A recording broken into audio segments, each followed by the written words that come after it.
Chapter 301, Old Rose and Little Rose. The sun cast dazzling light through the dense leaves. Marguerite looked away, her beautiful eyes slightly blurred, and her long, white fingers slowly rubbed the body of the teacup, as if deep in thought. Mrs. Olenna put down her teacup and asked, "My Marguerite, do you have any doubts?" Marguerite's brown eyes moved slightly. She looked at her grandmother, smiled, and shook her head slightly. Mrs. Olenna had a kind face. She reached out and grabbed Little Rose's hand, saying, "Marguerite, do you know what your biggest weakness is?" She sighed. "Maybe it can't be called a weakness." "Grandmother," wrinkles filled the corners of Mrs. Olenna's eyes, and her still sharp eyes carefully looked at her beloved granddaughter. After a pause, Mrs. Olenna raised her hand and stroked Marguerite's cheek, speaking slowly. "Dear Marguerite, my granddaughter, don't always worry that you will make mistakes or not do well. You are very good. You value the glory of your family, but I want to tell you, don't think that the Tyrell family is your sole responsibility.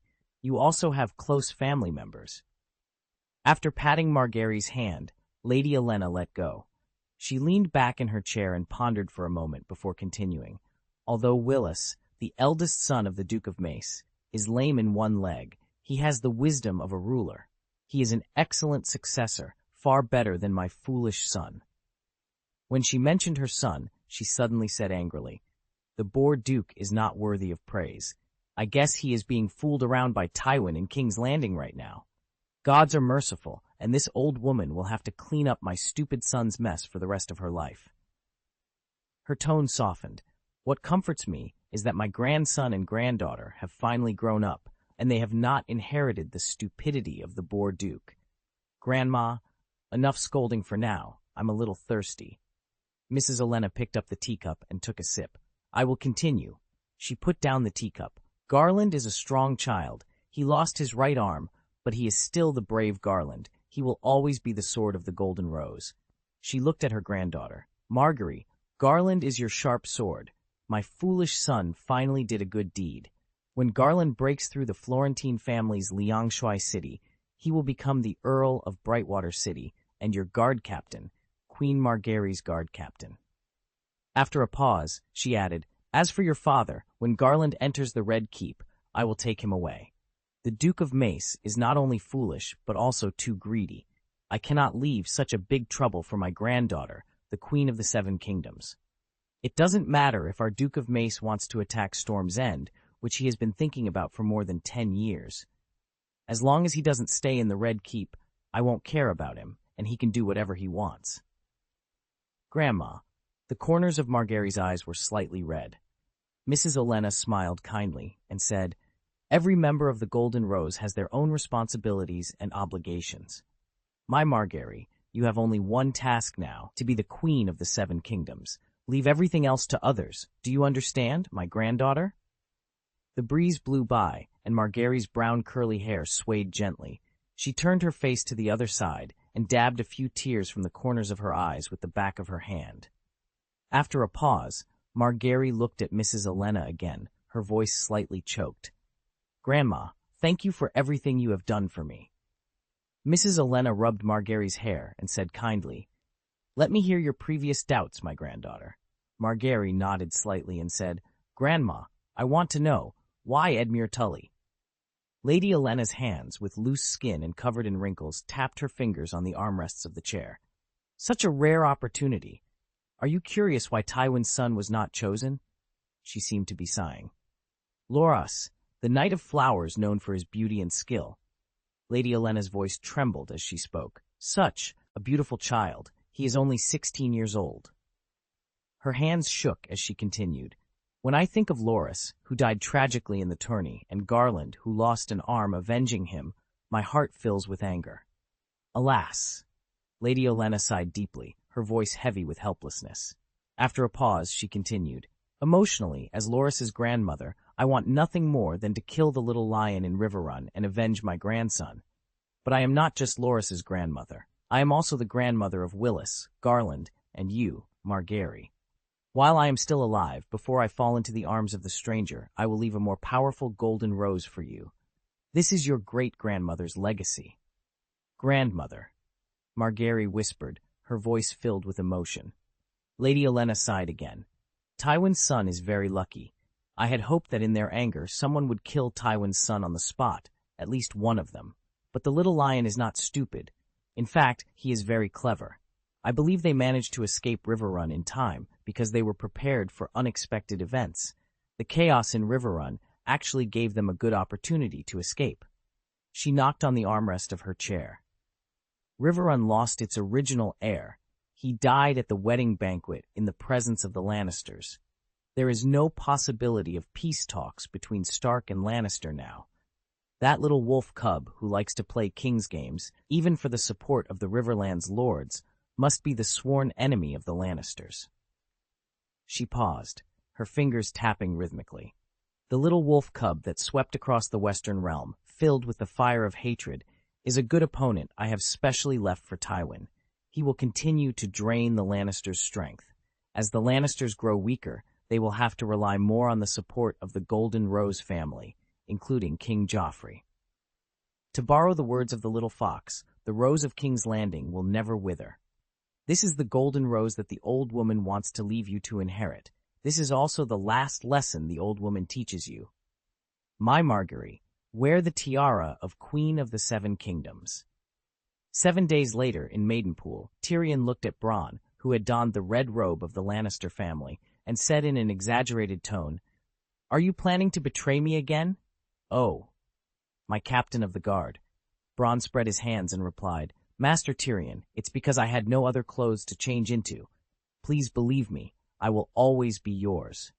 Tyrion patted his chest and then warned, "That blue robe, Greene wants to take 50 gold dragons from me for it. You have to treat it kindly." Bronn pinched his chin and said, "Sir, is it possible that it is 5 silver stags?" Tyrion's expression froze, and he groaned in pain. No wonder Greene smiled so happily. He deceived the lion's feelings. Bronn's smile was still lewd, but it was clear he was also pleased. Tyrion's eyes narrowed suspiciously, and Bronn quickly reaffirmed his loyalty. "My lord, I have absolutely no intention of taking refuge in Crab, not at all. Although Earl Crab is generous to his soldiers, the laws he has formulated are too strict. During the war, not only can you not drink alcohol, but you also cannot find beautiful women, and you must follow orders." He railed against Crab's strict laws for a while, then finally said, "I'd go crazy there." Bronn's smile was very flattering. "Honorable Lord Tyrion, loyal Bronn will always follow you." While he spoke of loyalty, Bronn's eyes were fixed on the purse at Tyrion's waist. Tyrion habitually took off his money bag, but paused and suddenly said, "Why do you know so much about Crab's military regulations, Bronn, who is extremely loyal?" Bronn's face froze for a moment, then he showed a flattering smile. "Sir, as your guard captain, I need to know as much as possible about the people around you. This is my responsibility." Tyrion threw the money bag in his hand and grinned. "I believe in your loyalty, Bronn." Bronn's loyalty was becoming more evident, but Tyrion couldn't help but notice his haste. "You seem to be in a hurry?" Tyrion asked, his curiosity piqued. Bronn paused, a lewd smile spreading across his face. "My lord, I've found a good place. My new love is waiting for me, and she can't wait." Tyrion coughed slightly, clasping his hands behind his back. "I think you're talking about yourself. Bronn, I'm worried you won't have enough money. A Lannister can solve this problem. Let's go together." Bronn hesitated, then patted his head. "I'm very sorry, sir. Count Kleb has just sent someone to invite you over." Tyrion looked at Bronn, who seemed genuinely apologetic. "Really?" Bronn bowed deeply. "My lord, it is a serious crime to deceive you. I am very timid." Tyrion waved his hand dismissively. "Go ahead. The streets are full of blue robes patrolling. Just ask Pod to follow me." Sir Jaime was soaking in a stone bath filled with spring water. Nearby, Greene was using oiled leather to wipe the gleaming blade of Lady Kongji's sword. Bored, Jaime leaned against the edge of the bath, watching Greene. "Is that the Valyrian steel sword?" Jaime asked. Greene nodded. "It's called Lady Kongji, one of the trophies from the valley." Jaime's eyes changed at the confirmation, staring at the sword in Greene's hands with a mix of envy and admiration. As his injuries gradually healed, Jaime felt a pang of guilt for his impulsive words a few days ago. He had an arrogant character, and his recent conversations with Greene were his way of expressing an unspoken apology. "Don't kiss it," Greene said, tossing Lady Kongji towards Jaime. Jaime caught the sword with a snap, examining it closely. He flicked the blade with his finger, admitting to himself that it was indeed a remarkable sword, the kind every knight dreams of. In the cold light, Jaime remembered the scene when Lord Eddard used ice to execute traitors in the throne room. Hearing that ice had become Lord Greene's trophy during a riot in King's Landing made Jaime feel a twinge of jealousy. Greene walked down the steps, squatting to inspect the dent in Jaime's forearm. "It's healing well, sir." Jaime shook his left arm, smiling brightly. "Qyburn's medical skills are great." He handed Lady Kongji back to Greene. "It's also a great sword." Greene smiled, sheathing the sword. "Win a few more battles, and maybe you can get one too." Jaime, who had been a prisoner just a few days ago, fell silent. At that moment, Tyrion's voice echoed through the room. "Hey, did I disturb the two of you?"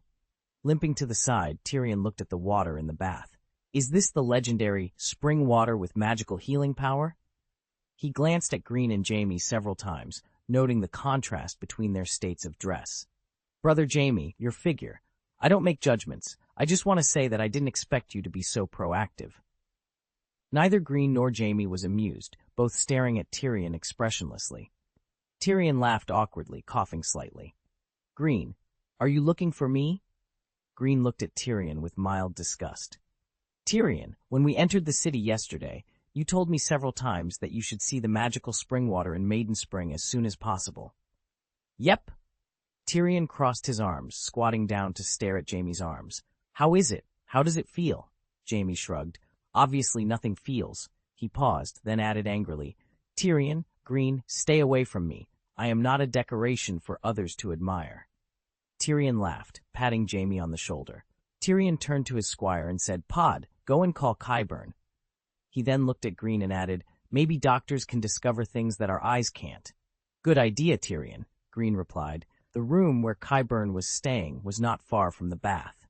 Before long, Podrick returned with Qyburn. Greene glanced at the human body researcher, who greeted him with a nod. Tyrion spoke up. "Qyburn, take a look at the spring water here." Qyburn dipped one hand into the water, observing it carefully for a moment. "It seems a little different from common water," he remarked. He withdrew his hand from the pool, shook off the excess water, and continued, "Although the spring water here is not as magical as rumored, it may still help heal wounds." He pointed to his eyes and explained, "Human eyes cannot see all objects in the world. I need to experiment for a while before I can find the correct answer." Greene raised an eyebrow slightly and asked, "Mr. Qyburn, how long do you need? We will leave Maiden Spring in a week at most." Qyburn's face remained gentle as he bowed and said, "There is enough time, Count Kleb." After Qyburn left, Tyrion turned to Greene and complained, "Greene, I don't want to see my kind father and gentle sister too soon. Good-hearted Greene, maybe we can stay a little longer." Greene comforted him. "Tyrion, keeping the sword hanging above your head will only make you more anxious. It's better to let it fall as soon as possible." Chapter 302, Family and Family. "Greene, I have to say, your advice is really reassuring," Tyrion said, looking at Jaime. "Brother, when the Silent Sisters sew my head back together, remember to tell them to make it pretty." "I wonder if the Golden Dragon can touch their cold hearts," Sir Jaime joked. After a pause, he continued, "As long as our father is here, Cersei won't do anything to you. Don't worry, Tyrion." Tyrion stared at Jaime with a serious expression for a while and sighed.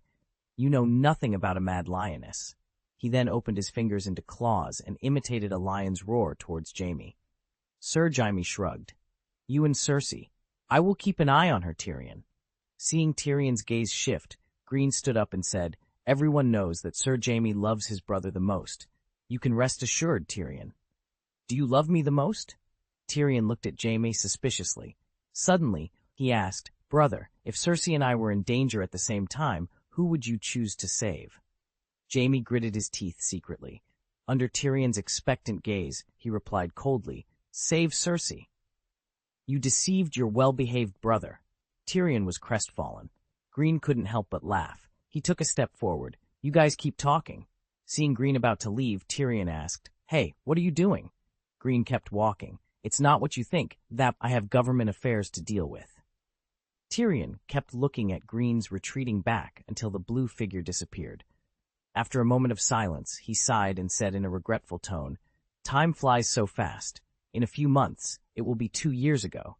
Jamie, do you still remember what I mentioned to you in Magetta Garden?" Jamie looked over in confusion and then smiled. "You suggested adding Greene to Myrcella's marriage candidates, Chapter 23. At that time, well, I remember you were very angry."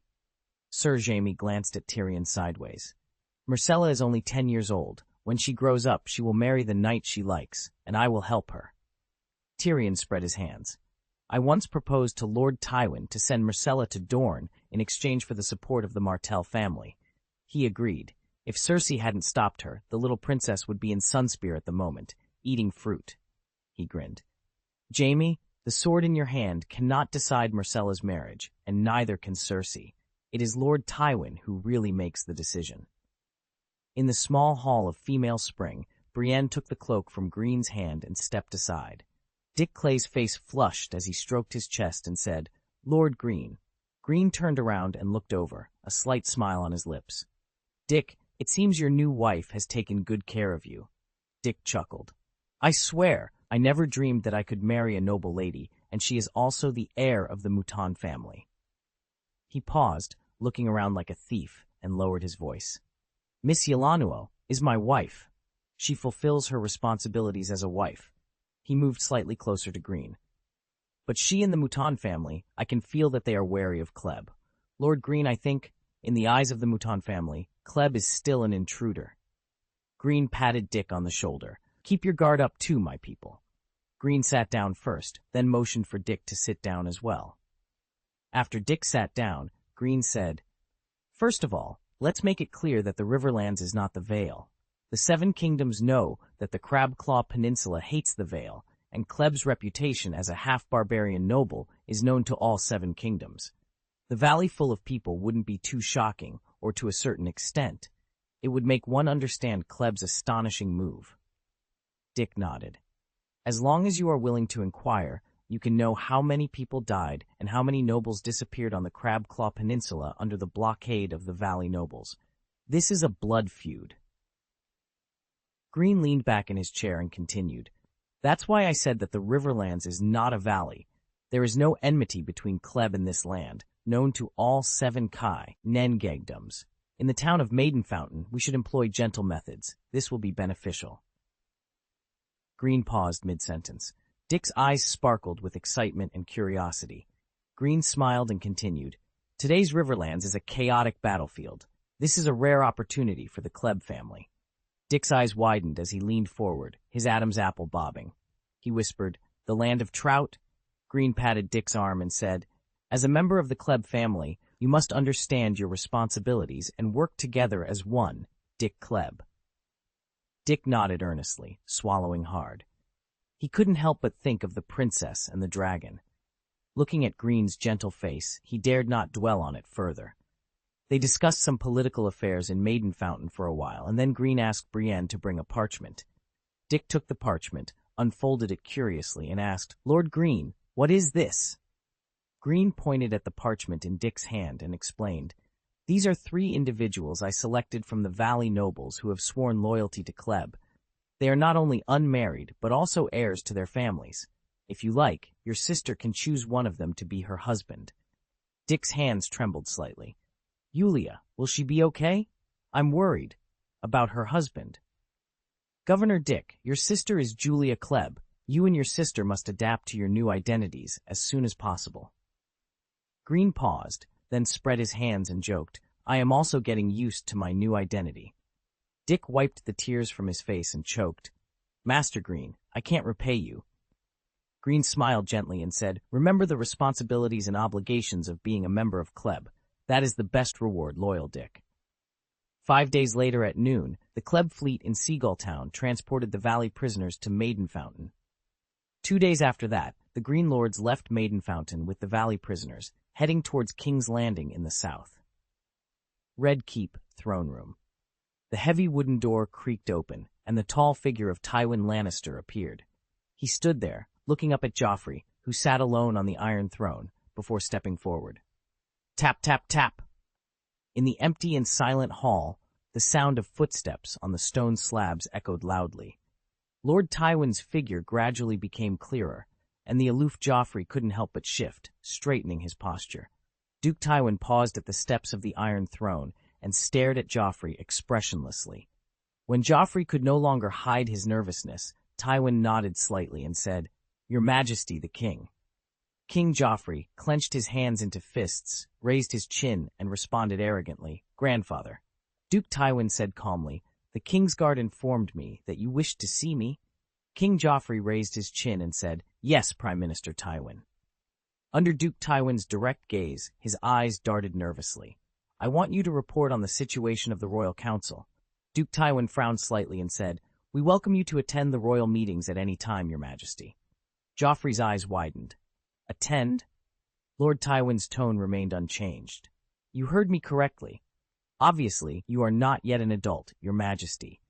Joffrey clenched his fists and raised his voice slightly. "I am the king. I can intervene in all important affairs of the kingdom. This has nothing to do with age." Lord Tywin did not argue. "Yes." Seeing Lord Tywin retreating, Joffrey raised his chin as if he had won a battle and said, "I heard that you moved the location of the Royal Council." Lord Tywin nodded. "That's right." After a moment of silence, King Joffrey, growing impatient, asked, "Shouldn't you report to me the reason for what you did?" "Why?" Lord Tywin replied calmly, "I handle government affairs in the Prime Minister's tower. It would be a waste of time to travel back and forth.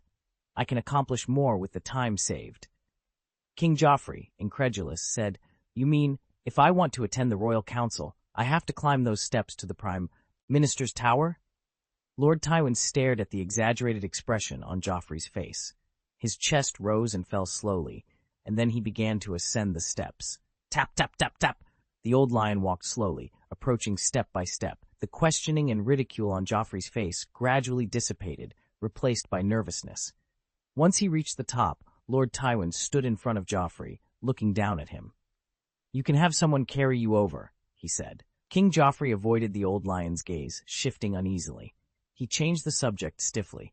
"I was told, you are not allowed to accept the prisoners of the valley in person in the Great Septor." Lord Tywin asked, "There are many captives waiting to surrender to you, but you want to humiliate those people in front of everyone?" King Joffrey licked his lips, a certain excitement flashing in his eyes. "Grandfather, I want to personally judge the crimes of those people. I want everyone to know the fate of the betrayers." Duke Tywin's face tightened. "There are many of them waiting to surrender to the king, but you want to humiliate those people in front of everyone?" King Joffrey curled his lips. "Begging for mercy now? The betrayer does not deserve the king's forgiveness." Duke Tywin's voice suddenly rose. "Then you will make us completely lose the hearts of the people in the valley." King Joffrey trembled, then became angry at his reaction. He shouted, "I am the king! I can do whatever I want!" Lord Tywin seemed not to hear Joffrey's roar. His voice returned to its previous calmness. "Do you have anything else?" King Joffrey gasped, saying nothing. "You can receive prisoners at the Red Keep," Duke Tywin said. He nodded slightly, then turned and began to descend the steps. After a few steps, he stopped, turned his head, and said, "Remember, people who loudly declare, 'I am a king,' cannot be a real king." Joffrey, seething with anger, retorted, "I will tell my mother about this. She will definitely support me." Duke Tywin, now on the fourth step, stopped again. "If you don't want to be despised by the Tyrell family, I suggest you at least look like an adult," he said, before continuing his descent. Chapter 300: The Grievances of the Lioness. Outside the throne room, in addition to the 4 golden-clad guards at the door, there stood Sir Kevan and 14 Lannister soldiers, each wearing lion-patterned half-helms and crimson cloaks draped over their shoulders. Kevan Lannister greeted him, "Lord Tywin." Duke Tywin glanced at the visitor, but did not stop. "Kevan, do you have a problem with me?" Sir Kevan knew his brother well, and could sense that Lord Tywin was still angry. After pondering for a moment, he said respectfully, "Duke Tywin, you have enough time to mold Joffrey into a qualified king."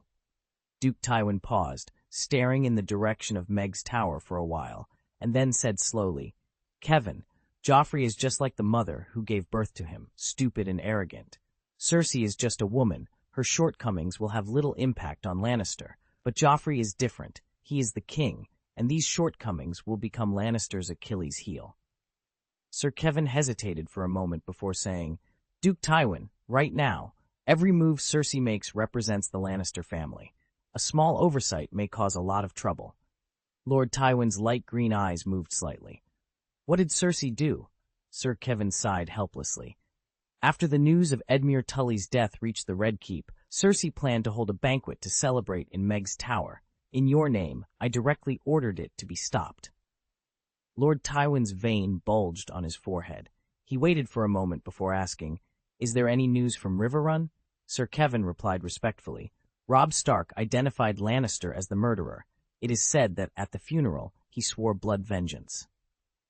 Duke Tywin was silent for a while before asking, What was the result of testing Duke Mace? In the morning, I tested him again. The Duke of Mace was still very angry about the poisoning and death of the heir to Riverrun. Sir Kevan shrugged. At least, I haven't found any trace of acting in him so far. Duke Tywin frowned. The key is to find the other poisoner as soon as possible. That person could poison the wedding banquet. It can be confirmed that the person is trusted by Tully or Stark. Sir Kevan nodded in agreement. Yes, the people who can poison successfully are often those trusted by the victims. Only such people know best how to hide it from the eyes of those around them. After a pause, he continued, Duke Tywin, even if we help Robb Stark find the murderer, I think he is not willing to believe it. Maybe he hopes that Lannister is the murderer. Duke Tywin's eyes were profound. Kevan, my purpose is not to negotiate peace with the wolf cub. There is only war between us and him. Sir Kevan added, Most of our current armies are scattered and defending various locations.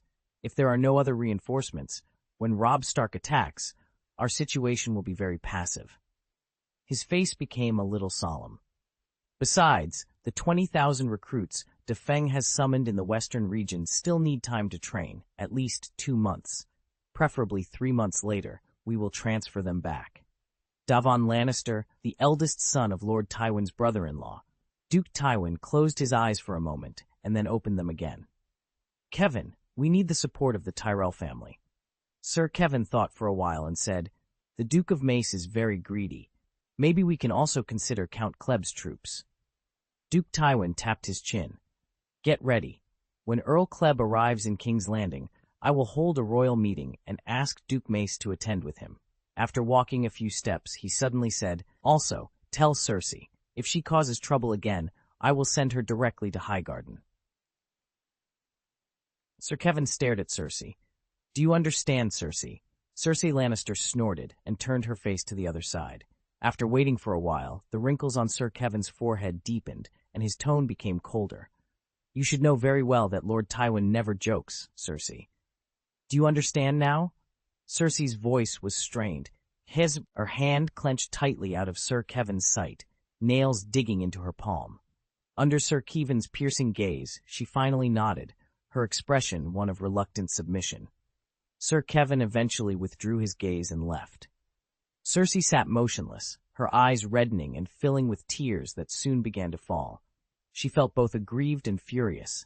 The Tullys were enemies of the Lannisters. Wasn't it a good thing that the heir of Riverrun had been poisoned? Shouldn't it be a cause for celebration? Wiping the tears from her cheeks, Cersei thought bitterly that the old lion Tywin was truly losing his edge.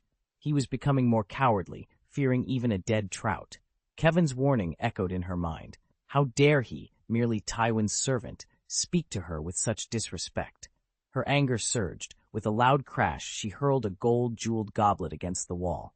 Still not satisfied, she grabbed the neck of a wine bottle, ready to smash it against the stone floor. Just then, a knock sounded at the door. Before she could respond, Sir Osney Kettleblack entered. Osney paused, taking in Cersei's halted posture, and blinked in surprise. Cersei gently set the wine bottle down, straightened her skirt, and asked coldly, "What's the matter?" Realizing his intrusion, Sir Osney bowed deeply. "Your Majesty, please forgive my recklessness." "If you have nothing to say, leave," Cersei snapped impatiently, but Osney quickly stepped forward. "Your Majesty, a messenger crow from Maidenpool brought a letter. You instructed me to deliver it immediately." As he raised his eyes, he noticed the tears on Cersei's face. "What happened? Who made you cry? I will kill." Before he could finish, Cersei snatched the letter from his hand. "Quiet," she commanded, glancing at the swamp marigold seal on the blue sealing wax. Her lips twitched as she opened the letter. "Your Majesty Cersei, who is both beautiful and courageous. When I rescued Sir Jaime, he was already a seriously injured lion. Rumor has it that the spring water in Maidenpool has magical healing effects. As I write, Sir Jaime and I, now recovered, are on our way to the Red Keep." After reading the letter, Cersei's mood lifted. "Sir Osney, pour me a glass of wine," she said, a smile playing on her lips. Chapter 304. The Wronged Lioness Queen. Cersei downed her cup of summer red in one gulp.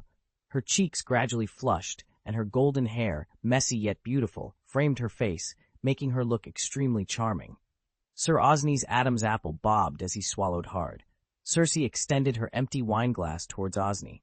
"Here, pour the wine." Sir Osney quickly averted his gaze and responded respectfully, "As you command." After drinking one cup after another, Queen Cersei suddenly laughed. The proud lioness used laughter to vent her long-held frustration and humiliation. The laughter didn't last long. She extended her wineglass again. "Pour me some more wine." Osney quickly picked up the wine bottle. The reward from that night had left him obsessed, but the hot and cold treatment he received afterward made him anxious. He even suspected that night might have been just a sweet dream. Queen Cersei, in a happy mood, looked as radiant as a summer day. Osney was captivated by her beauty and would do anything to relive that reward. Cersei took a sip of summer red. She curled her lips and said, "Father, old lion Tywin, I'm so sorry. You must learn to respect me in the future." Slightly drunk, she leaned gracefully on the back of her chair. She looked at Osney and said, "I heard a song when I was in Casterly Rock." She swayed the wineglass. "Well, I can't remember how it goes. It was about a poor boy falling in love with a lady from a prominent family. No one blessed their union. They ran away together, hand in hand." First, she sneered, then she trembled with laughter for a long time, and finally said in a mocking tone, "What a fool!" Staring at Osney with her beautiful eyes, Cersei smiled slightly and asked, "Sir Osney, you are also a poor boy. Would you choose to elope with that foolish lady like him?" Cersei's jewel-like blue eyes were hazy and blurred, making it easy to fall in love with her. Osney was about to speak, but Cersei didn't wait for his response. It seemed she was just talking to herself. "Why do I say she is foolish?" Because she forgot that her distinguished background is part of her identity. Losing that is like betraying herself. She is truly foolish. Queen Cersei asked Osney, "Does the poor boy love her beauty or her noble status?" Sir Osney remained silent, acting as a good listener. His choice was wise. Queen Cersei never intended to wait for an answer. She continued, "If he is smart enough, he should choose to love both, and love them all." Queen Cersei asked again, "Is that right, Osney?" Sir Osney remained silent. Queen Cersei said impatiently, "Answer me, sir." Sir Osney was stunned. He blinked, and after confirming that Queen Cersei was indeed asking him, he immediately responded, as if swearing an oath, "Your Majesty, as long as you tell me, I will take you wherever you want to go." "You are so lovely, my Osney." Although Queen Cersei's voice was gentle, there was an imperceptible contempt in her eyes. Sir Osney felt encouraged. He placed a hand on his chest and said, "I will always protect you." Cersei responded with a charming laugh. After a pause, she gently kicked off her gold-rimmed sandals, stepped onto the mere carpet with her bare feet, and moved lightly in front of Osney. "Come, dance with me." Queen Cersei danced with Osney, repeating the movements of circling and embracing. She was as carefree as a little girl. Time seemed to blur, and when Osney was dizzy from spinning, Queen Cersei finally let him go. Celebration over. The hem of her skirt swirled as she picked up her wineglass and turned towards the windowsill.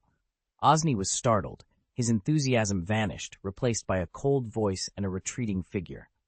Was it another hallucination? He felt he might go mad soon. After rubbing his face, Osney approached Queen Cersei with the wine bottle. She held out her glass to him, and he poured the wine. The golden and green dress she wore shimmered in the dim light. Queen Cersei stood bathed in the golden light of the setting sun, which streamed through the wind, dow, and painted the clouds in hues of orange and red. The warm glow illuminated her face as she gazed into the distance, her beautiful eyes narrowing slightly. Taking a sip of summer red wine, she murmured to herself, "They are also part of my body." After a moment, she turned and ordered cheerfully, "Sir Osney, please go and tell Joffrey that I invite him to have dinner with me." In the throne room, King Joffrey sat on the steps beneath the Iron Throne, fiddling with a golden crossbow. "Are you done?" he asked impatiently. Sir Osney hesitated before replying, "Yes, yes, your majesty." Joffrey's mind echoed with Lord Tywin's taunting voice. "The person who loudly says I am a king cannot be a real king. You are not a real king yet. If you don't want to be looked down upon by the Tyrell family, you must at least look like an adult. The Queen's family will look down on you because you are still a child. You are a child. Child, child, child."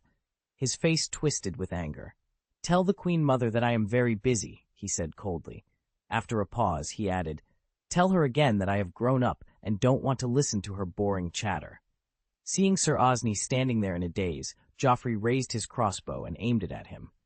"If you don't want to send the message, I can find someone else," he threatened, a cruel smile playing on his lips. "And you, stay here."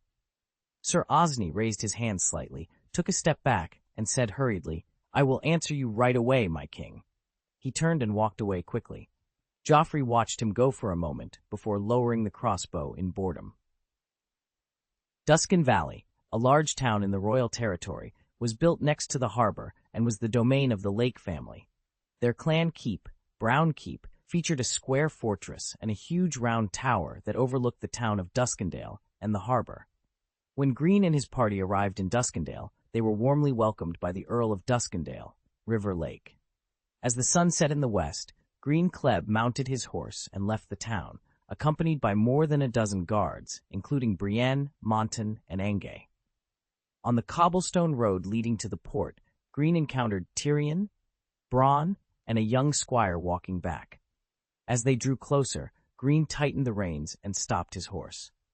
"Tyrion, did you find anything?" he asked. Tyrion, a skilled rider, stopped his horse neatly and sighed. "There are indeed small fishing villages everywhere nearby, but I was very unlucky and didn't see a beautiful fisherman's daughter," he said with a grin. "Or the fisherman's wife." Greene smiled and joked, "They probably knew in advance that the scary little devil was coming, so they all hid themselves." Tyrion laughed. "The little devil and the bloody earl are both nightmares for the beauties of the Seven Kingdoms." Greene shrugged. After Tyrion finished laughing, he looked at him suspiciously and asked, "Greene, are you also planning to find a fisherman's beauty?" The corners of Greene's mouth curved slightly. "You only guessed half of it right." Tyrion smiled. "Beauty?" Greene lightly kicked the horse's belly, and the horse began to walk forward. Waving his hand, he said, "A terrifying beauty." "I hope you have good luck," Tyrion called as they set off in opposite directions. Chapter 305, Honor and Truth. The moonlight was like water, and Jaime Lannister sat alone under a large tree, gazing southward with drunken eyes. The cool night breeze gently caressed his face, and Jaime smiled drunkenly. It felt like Cersei's fingertips. He closed his eyes, greedily savoring this tenderness. In the empty darkness, Jaime found himself alone, surrounded by tall, hooded, faceless shadows. "Why am I here? Who are you?" he demanded. Jaime wanted to draw his sword but realized he was naked. One of the dark figures suddenly transformed into Cersei, pale and beautiful, holding a torch. "Cersei, why are we here?" he asked. Cersei sneered, "We? No, Jaime, this is your place, your darkness." With that, she turned and left, taking the only light with her. "Don't go. Don't leave me," Jaime begged, but there was no response, only the faint sound of footsteps growing distant. Other dark figures, clad in heavy armor, advanced silently from the darkness. Soon, the mist drifted away, revealing their forms more clearly. They wore white armor and white cloaks, holding unpatterned white shields. Although their helmets were tightly closed, Jaime didn't need to see their faces to know who they were. 5 figures, his sworn brothers, the Kingsguard of Aerys Sir Oswell Went, Sir Jon Darry, Prince Lewin Martell of Dorne, the White Bull Gerald Hightower, and Sword of the Morning Arthur Dayne. They spread out, surrounding him. Arthur Dayne spoke first. "We made a sacred oath." Jaime shouted, "He will burn the capital and leave Robert with ashes." Jon Darry countered, "He is your king." Oswell Went added, "You swore to protect him." Lewin Martell reminded, sworn to protect the royal descendants. I had no choice. Jaime stumbled back. Another figure emerged as the Kingsguard stepped aside, revealing a man with long, flowing hair wearing a crown of mist and grief. Jaime's eyes widened. It was Rhaegar Targaryen, Prince of Dragonstone and heir to the Iron Throne. Prince Rhaegar said, "I entrusted my wife and children to your care." Jaime explained painfully, "I was with the king. I didn't know he would hurt them." Prince Rhaegar's body burned, emitting a cold light that shifted from white to red to black. The Kingsguard's swords were unsheathed, but there was no sound. Arthur Dayne accused, "You killed the king." Lewin Martell added, "You slit his throat." Gerald Hightower concluded, "You killed the king you were sworn to protect." They swarmed towards Jaime. Jaime woke up suddenly, his heart pounding wildly, drenched in sweat and shaking. His chest heaved as he panted, gradually calming down. He murmured, "Did I just fall asleep?" Above him was the bright moon and starry sky, with the shadows of the surrounding trees swirling.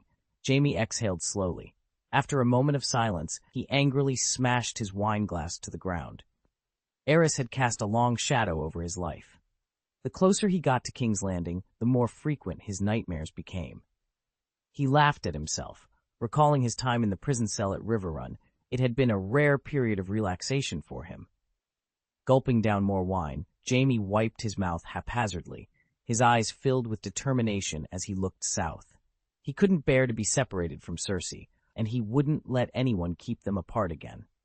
Perhaps Stannis had done them a favor by spreading their story everywhere. Now there was nothing to hide.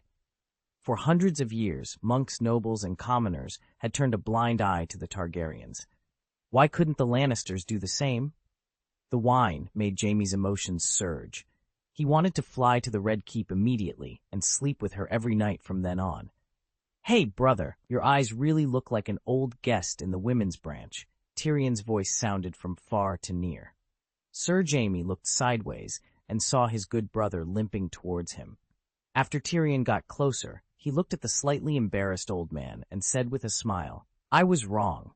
You are actually more like a beauty who just got the golden drag." Sir Jaime glanced at Tyrion sideways, picked up an empty wineglass, and threw it away. "I just had an unpleasant dream." Catching the wineglass, Tyrion glanced at the two empty flagons that lay at Jaime's feet.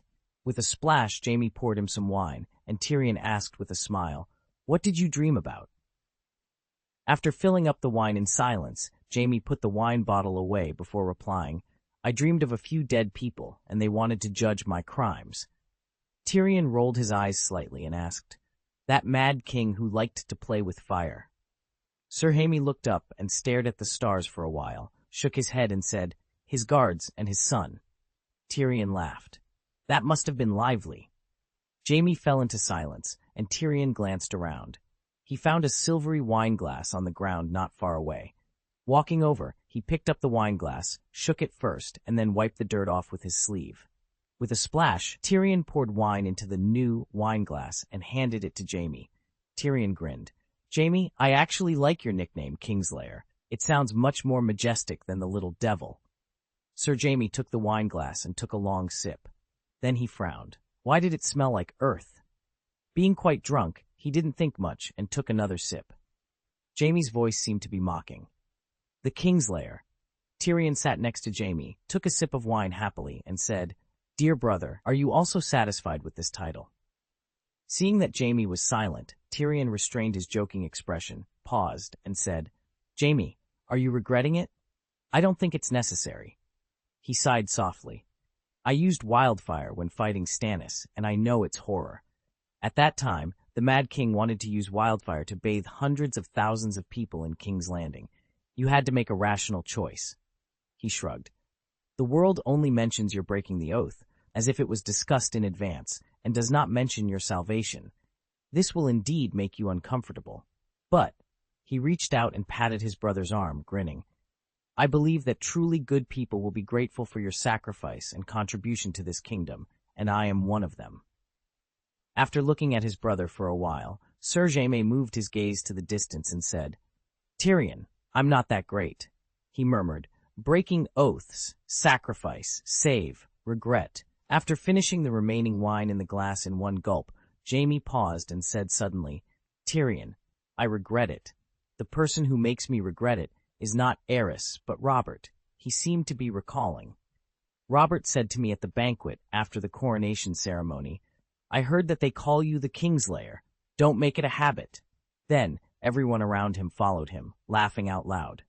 There was a mocking arc at the corner of his mouth. I was thinking, why didn't anyone stand up and call Robert the Oathbreaker? He betrayed Targaryen, he divided the kingdom, he provoked war, and in the end, people only called Robert the Oathbreaker. Shit was poured on my head. He shook his hands into fists. Everything Robert did was for his own pride, for a pretty face and a woman.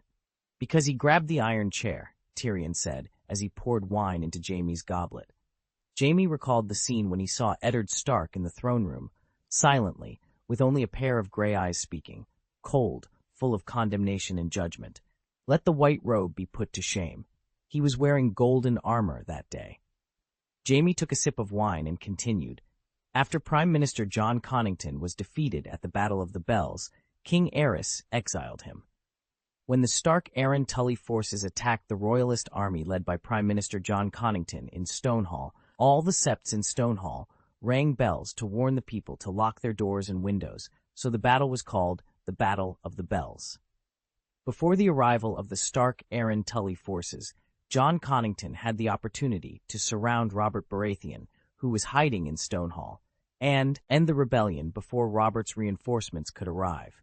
However, Jon Connington believed it was dishonorable to kill innocent men, women, and children. He decided to confront Robert himself in an honorable manner. As a result, Robert arrived with his reinforcements and defeated the royal army. After the Battle of the Bells, King Aerys II, blaming Jon Connington for the defeat, stripped him of his titles and lands and banished him. Jaime continued, At this time, King Aerys realized that Robert was not a rebellion that could be easily quelled, but the greatest threat the Targaryens had faced since Daemon Blackfyre. He rudely reminded Prince Lewin Martell of Princess Alia's safety and ordered him to immediately march south along the King's Road, take command of 10,000 Dornish troops, and head north to support King's Landing. Simultaneously, Jon Darry and Barristan Selmy were sent to Stonehall to contain Jon Connington's defeated army. Prince Rhaegar returned from the south and persuaded King Aerys to set aside his pride and call upon our father for reinforcements. But no matter how many messenger ravens were sent to Casterly Rock, there was no reply. King Aerys grew increasingly fearful and distrustful of everyone, and Varys only exacerbated the situation by presenting a long list of supposed traitors. Finally, King Aerys made a fateful decision. He summoned his favored pyromancers and ordered them to bury jars of wildfire throughout King's Landing. From the Great Sept of Baelor to the shanties in Flea Bottom, the stables and warehouses, the 7 city gates, the Dragon's Lair, and even the cellars of the Red Keep. Tyrion couldn't help but sigh. He truly was the Mad King. Jaime nodded slightly and said, This was top secret, arranged personally by a few of the most trusted pyromancers. Even their assistants were unaware. Queen Rhaella had long ignored the king's behavior. As the commander-in-chief of the army, Prince Rhaegar was busy preparing for war, but the new hand of the king, Lord Carleton Chelsted, was not a fool. Anyone who saw pyromancers coming and going all day would have suspicions. Lord Carleton Chelsted was a member of the royal family and the head of House Chelsted. He had originally served as the Master of Coin under Aerys II. After Jon Connington was expelled, he was promoted to Hand of the King. Jaime's memory became clearer. Lord Chelsted usually behaved very timidly, but that day he bravely confronted King Aerys. He pleaded with the king to abandon his mad plan. He first reasoned with him, then joked, then threatened, and finally begged. When all his efforts failed, he angrily tore off the hand's chain and threw it at the king's feet. Sadness flashed in Jaime's eyes. For this, King Aerys had his new hand roasted alive and awarded the position to his most favored pyromancer, Rossart. He smiled self-deprecatingly. During this time, I wore my white cloak, standing silently beneath the Iron Throne, guarding my king and his dreadful secret. Tyrion took a sip of his wine and said, The Mad King only kept you by his side because he didn't trust you. Jaime nodded. Because I am Tywin Lannister's son. He wanted me under his watchful eye, day and night, never allowed to leave. Thus I witnessed all of King Aerys's deeds clearly. Jaime still remembered the madness and excitement in King Aerys's eyes when Rossart's pyromancer unveiled the distribution map of the buried wildfire. He took a breath and continued. Later, when news arrived that Prince Rhaegar had died in battle, King Aerys arranged for Queen Rhaella to take Prince Viserys to Dragonstone at night. But he did not allow Princess Aelia, Rhaegar's wife, to leave King's Landing. In his crazed mind, Rhaegar's failure had long been attributed to the betrayal of Prince Lewin Martell, a member of the Kingsguard. He kept Princess Aelia, Rhaenys, Rhaegar's daughter, and Aegon, Rhaegar's son, as hostages to ensure the loyalty of the Dornishmen. The usurpers must not seize my royal capital. I will leave them a city of ashes. I will turn Robert the traitor into blackened bones and roasted flesh. King Aerys's hoarse screams still echoed in Jaime's ears. Tyrion couldn't help but widen his eyes. I didn't expect that the reason Rhaegar's wife and children didn't go to Dragonstone was because of this. Haha, Lord Tywin used the gift left by the Mad King to please Robert. The truth is really cruel. Tyrion, actually, King Aerys didn't really want to die. Jaime's voice was full of sarcasm. He was like Aerion the Bright Flame. He believed that fire could reborn him, transform him into a real dragon, and avenge Targaryen's enemies. Aerion Targaryen, the second son of Mycah I, called himself Aerion Bright Flame. He firmly believed that wildfire could turn him into a true dragon. In the end, he died by drinking a jar of wildfire directly. Tyrion took a silent sip of wine.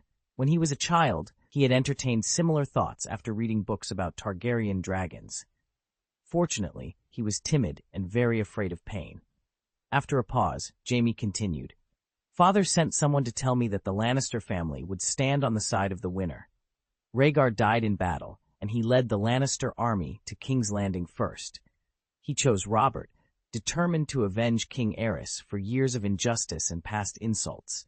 Pycelle tricked King Aerys into believing that the Lannisters were there to protect the Targaryen Iron Throne, and the gates of King's Landing opened wide to our father. Chapter 306, Greene and the Priestess. On the sea northeast of Dusk Valley Town, a small red sailboat glided quietly, leaving ripples in its wake. The red-robed priestess stood motionless at the bow, her gaze fixed to the north. Davon Seaworth, the fifth son of the Onion Knight, approached her with soft footsteps, as if afraid to disturb Melisandre. Melissa's figure was elegant and slender.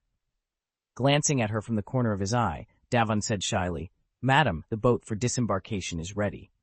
Hearing the boy's childish voice, Melisandre's red eyes moved slightly as she retracted her thoughts.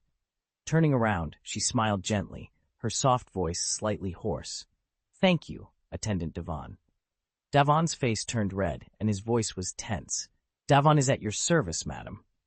The corners of Melisandre's mouth curved slightly. She knew that the young attendant before her had fallen in love with her. Although he was afraid of her, he admired and desired her. Melisandre smiled softly and said, "I heard that your paddling skills are very good. I would like to ask you to take me there." Although the Onion Knight had strayed and stubbornly refused to believe in the Lord of Light, Davon was different. He was not only clever, but also a good sailor. 12-year-old Davon tried hard to imitate the maturity of an adult. Straightening his body and raising his chin, he said, "I'm at your service at any time, madam." Melisandre raised her eyes to the bright moon and said, "Go and prepare, Davon." The bonfire burned brightly, illuminating the surrounding darkness. Greene sat on a folding wooden chair, playing with a shining golden dragon in his hand. His figure seemed to sway in the firelight. Brienne, carrying the ice sword on her back, stood beside Greene, and Guy trotted over and said, "Master Greene, there is a small boat approaching, and there are 2 people on it." Greene stared at the jumping flames and said, "Confirm their identity first. If it is the priestess, pretend you haven't noticed and remain vigilant in secret." The waves gently lapped on the beach. Under the starry night sky, a red figure walked slowly towards the bonfire. "My lord, she is here," Brienne's voice rang in Greene's ears. Greene nodded slightly and looked sideways. When the woman in the red cloak approached, a smile flashed across his eyes. "Good evening, Lady Melisandre." Melisandre opened the hood of her cloak, revealing copper-red hair, a heart-shaped face, and red eyes. Under the light of the bonfire, she appeared even more enchanting, Her deep voice carried the accent of the Jade Sea region. Greene Kleb, your name as a famous general is widely known on Dragonstone. Greene smiled, pointing to the empty chair beside him. Please, have a seat. Melisandre also smiled, took off her cloak, and handed it to Brienne, who was waiting nearby. As the cloak that almost covered her entire body was removed, her plump and slender figure became visible under the red silk robe. Greene's eyes couldn't help but sweep over her graceful curves. While admiring her, he also sighed at the ubiquitous temptation of beauty. Lord Greene is a knight with a sunny personality, he said, glancing at the ruby on Melisandre's throat. You are so charming. Please allow me to praise your beauty, Lady Melisandre. Melisandre sat down gently, her posture elegant yet subtly tempting. Her red lips parted slightly. I like the flame you prepared for me, Earl Greene. Continuing to play with the golden dragon in his hand, Greene said, Thank you for attending the appointment. This is the will of the Lord of Light. I foresaw our meeting in the flames. Her blood-red eyes casually scanned the surroundings. There are also many eyes hidden in the darkness. Greene raised his face and smiled, saying, Lady Melisandre, as the ruler of a vast land, it is wise to be mindful of your own safety. He added, the heir of Riverrun died of poisoning in the clan castle. This should make everyone vigilant. Hearing Greene's words, Melisandre looked at the bonfire in front of her. Under the relight, it seemed as if flames were burning in her eyes. Greene suddenly asked, Can you foresee who the murderer of the trout is? After a slight pause, Melisandre nodded lightly. Greene's eyebrows raised slightly. Lady Melisandre, please forgive me, but is there a price for this information? Melisandre chuckled at Greene's humble words. She looked at him and said, There is no need for a trade. Time will reveal the answer. Greene remained silent. Melisandre seemed to see through his thoughts and continued, Tomorrow, a month, a year, the guidance of the Lord of Light will appear at the right time. Turning back to the burning bonfire, her fingertips slowly passed over the flames as she chanted, The night is dark and full of terrors. Greene resisted the urge to rub his head and directly stated the theme of the night. Lady Melisandre, I heard that you are very interested in the blood of kings. Melisandre's fingers paused for a moment imperceptibly, and she looked at Greene. Not only here, it seems that Earl Greene's eyes are also hidden in the darkness of Dragonstone. Lord Greene had already prepared a reasonable excuse. I trust Lord Stannis, but after my port was attacked, I had to be wary of some people with malicious intentions. He lightly tossed a golden dragon coin upward. When it fell, he caught it accurately. My original intention was to monitor the unusual movements of certain ships, but the golden dragon makes people honest, so I overheard a small amount of other information. Melisandre chuckled lightly. It's very reasonable. I believe in your sincerity. Greene smiled, stretched out 2 fingers, and said, I have prepared 2 kings' blood for you. Melisandre stared at Greene for a while and then slowly said, Everyone in the world wants something. What does Earl Greene want? Greene spread his hands and said directly, Dragonstone Island. After a moment of silence, Melisandre seemed to be confirming. Dragonstone, Lord Greene was full of sincerity. 2 for 1, Lady Melisandre. The mysterious red-robed priestess laughed. I feel Earl Greene's sincerity, but King Stannis will not agree. That's right, Greene nodded in agreement. That's why I invited you, Lady Melisandre. Melisandre's voice was low and hoarse. Compared to most mortals, Earl Greene knows more things. She seemed sure, but Greene was stunned for a moment and said thoughtfully, Thank you for your compliment, but I still want to be honest with you. In fact, I am not interested in most things. Melisandre remained silent, and Greene continued. It was also inadvertently that I heard Lord Stannis making preparations to go north. After learning about this matter, with my shallow knowledge, I really can't figure out why he would make such a wise choice. Greene made a gesture. Brienne glanced at Melisandre, bowed, and walked away. By the campfire, only Greene and Melisandre were left. Knocking his knees with his slender fingers, Greene continued. I can't guess Lord Stannis' true purpose of going north, but this does not hinder my admiration for his character. For the sake of my family, I cannot openly admit I support him, but that doesn't stop me from supporting him privately. Except for the blood of kings. Greene held out a finger and said, Also, wildfire that can burn all objects. Melisandre curled her lips upward. Earl Greene's tongue seems to be able to melt pure iron. Greene shrugged. Lannister will land on Dragonstone sooner or later. I think Lord Stannis will make a wise choice. Lannister is his mortal enemy, but Kleb is not.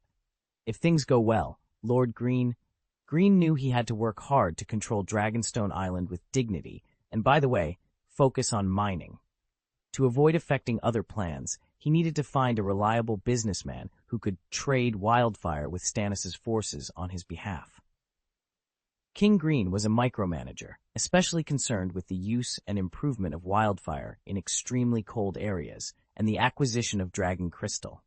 As the future commander-in-chief of the Living Alliance, Lord Greene was very worried about the advance army of the Living Alliance. While contemplating these matters, Greene said, "Mrs. Melisandre, are you interested in my proposal?" Melisandre laughed seductively, her smile full and trembling. Greene silently admired her. The campfire crackled in the background. "Earl Greene, the Lord of Light, has arranged everything," Melisandre said, standing up from the folding chair. Her footsteps moved slowly, and her graceful figure approached him. "Earl Greene, Stannis is the reincarnation of Azor Ahai. He shoulders the fate of the entire world." Melisandre leaned forward, and their faces were only a palm apart. In Greene's sight, her skin was as white and smooth as fresh milk. "The Lord of Light is guiding you, allowing you to help the Son of Fire, Greene Claypool, in many dangers," she continued. Greene remained silent. Smiling slightly, she sat lightly on one of Greene's thighs. She was like a flame, but warm and comfortable. "Let me feel your flame," she whispered. Without waiting for his consent, the Lord of Light's earthly servant and priestess put her arms around Greene's neck, lowered her head, and kissed him. For the sake of the overall situation, Lord Greene had to respond passively, clumsily, and immaturely. When they separated, Melisandre's hands were like a soft breeze, gently holding Greene's face as if she were protecting some kind of treasure. Her smile was like the warm sun in winter, warming Greene's heart. Her red eyes shone with a gentle light, as if she could see his deepest desires through his eyes. The charming fragrance she exuded showed him a unique kind of love. At this moment, time seemed to have frozen, and only he and she were left in the world. The corners of Melisandre's mouth raised slightly, forming a seductive arc. As she prepared for the next step, Greene's eyelids moved slightly. Then, Lord Greene smiled slightly. "It's so wonderful that words can't express it. Thank you for your kiss," he said, glancing at the ruby on her throat. The fire in his body was quickly receding. The surprise in Melisandre's eyes flashed briefly, and she smiled softly. "Next, I will bring you unprecedented joy." One of Greene's hands was wrapped around Melisandre's soft waist, and his other hand was almost touching the hilt of Lady Empty's sword. His thumb rubbed slowly back and forth against his index finger. The smile on Greene's face continued. "So, charming Lady Melisandre, do you agree to my deal?" His smile deepened slightly. "You don't want to delay Lord Stannis' northbound plan, do you?" After staring at Greene for a while, Melisandre giggled. Her fingertips touched his face gently, giving him a delicate touch. Slowly stroking his face and looking at him carefully, she said softly, "You are very contradictory. Justice and evil seem to coexist in your body, which makes me curious." With that, she left Greene's body lightly. "As you wish," she said, giving him a gentle kiss on the forehead before turning and leaving. Her voice floated from afar. "The night is dark. Everywhere is dangerous. I'm waiting for you in the north." Greene's fingers came close to his nose, and he sniffed carefully. Was it fragrant powder or medicinal powder? Under a certain tree in Dusk Valley town, Tyrion took a sip of wine and grinned. "The rest is Lord Tywin's performance that will be known to all the 7 kingdoms." Jaime's face became very heavy. He took a big sip of wine first, then shook his head slightly. "The situation is irreversible. I begged King Aerys to negotiate with our father. My people told me that the king and Rhaella are together, and they have no intention." His eyes were sharp as he recounted. "I went to find the pyromancer Rosat first. When I found him, he had changed into a golden robe and was about to slip out of the side door in a hurry. I killed him with one sword. To prevent King Aerys from sending someone else to deliver the order, I went to the throne room and killed him too." After exhaling, he continued, "Compared to Wildfire, swords are undoubtedly a kind of mercy. A few days after the city was taken, I ran all over and killed all the participants. Tyrion pinched his chin and asked, Jaime, when Duke Eddard rode into the throne room, why didn't you tell him the reason for your regicide? The Kingsguard swore to protect the king's secrets. Drawing my sword and piercing the king's body was my limit. I couldn't convince myself to break the oath again. Jaime's face showed a trace of pain. The atmosphere grew heavy, and Tyrion tried to lighten it with a joke. Perhaps I really don't have the heart of a knight. If it were me, I would hug the running wolf's legs tightly, crying and begging him to hear what I have to say. After a pause, Jaime suddenly smiled sarcastically. The Duke of Winterfell would not listen to my feeble explanation. He believed I was guilty the first time he saw me. It is said in the Seven Kingdoms that he values honor the most. That's the funniest joke I've ever heard. Don't even ask, Jaime shouted, smashing the silver wine glass with a bit of dirt on it to the ground. What qualifications does the running wolf have to directly judge the lion? What qualifications does he have? It seemed that he had finally finished venting, or perhaps he was too drunk, and Jaime soon fell asleep in the chair. Tyrion shrugged and walked away. He planned to go to the inn and ask a few people to carry his drunken brother back. When he arrived at the door of the hotel, he happened to meet Greene, who had just jumped off his horse. Hey, Greene, why do you look like, a half-abandoned beauty? Don't go. Wait for me. Chapter 307, A Little Trick. Cobain always had a smile on his lips, giving the impression of an amiable old man. After a moment of silence, he pondered. Mr. Greene, you are suspicious because of an abnormal reaction, correct? If possible, please explain it as carefully as you can. After a pause, he added, You have been riding all the way, and the smell on your body has long since dissipated. Greene tapped his chin thoughtfully and began, First of all, I smelled a fragrance. It was very special and attractive, and I couldn't help but take a deeper breath. Cobain nodded thoughtfully, and Greene continued, Next, my body quickly entered an emotional state, too fast. This is not a normal speed. After another pause, Greene added, The most important thing is that my heart was instantly filled with desire, or I suddenly lost other thinking abilities, as if she and I were the only ones left in the world. I could see that world. It was orange, fiery orange, warm and moist. Cobain's slightly cloudy eyes brightened a little. He pointed to his head and said, Do you still remember the key to waking up? Greene nodded slightly. It's a sword, my Valyrian steel sword. The body comes before the brain, and my hand touched it. Qyburn smiled and said, You have a strong warrior's heart, and your warrior instinct allowed you to step out of the illusion. Greene murmured, The broken sound. So, what I encountered was magic. Cobain shook his head and pointed to his head again. He said gently, Alcohol can also cause hallucinations. It is not necessarily magic. Anything that does not exist in the real world can be called an illusion. He pinched his fingers and said, Based on your description and your current situation, I'm more inclined to believe that you were given something to cheer you up. He smiled. As far as I know, most of the nobles in the Midsummer Kingdom are keen on pleasure in bed, and they regard the release of desire as a ritual to honor the gods. Therefore, they are also keen on studying things that can enhance their pleasure. Regarding the research in this area, in front of them, some people say that we are like savages wearing furs. He shrugged. Over time, this kind of stuff flowed into the continent of Essos, and it became more valuable than gold. After finishing speaking, Cobain paused and suddenly asked, I beg your pardon, can you tell me her identity? This will help find a more accurate answer for you. On the other side, Tyrion stood on a wooden chair, leaning on the back of the chair with his hands, listening with great interest. Greene glanced at the two of them, nodded, and said, I can only tell you that she is a dangerous woman. As for the rest, I know more, but I would have to send you to meet the stranger.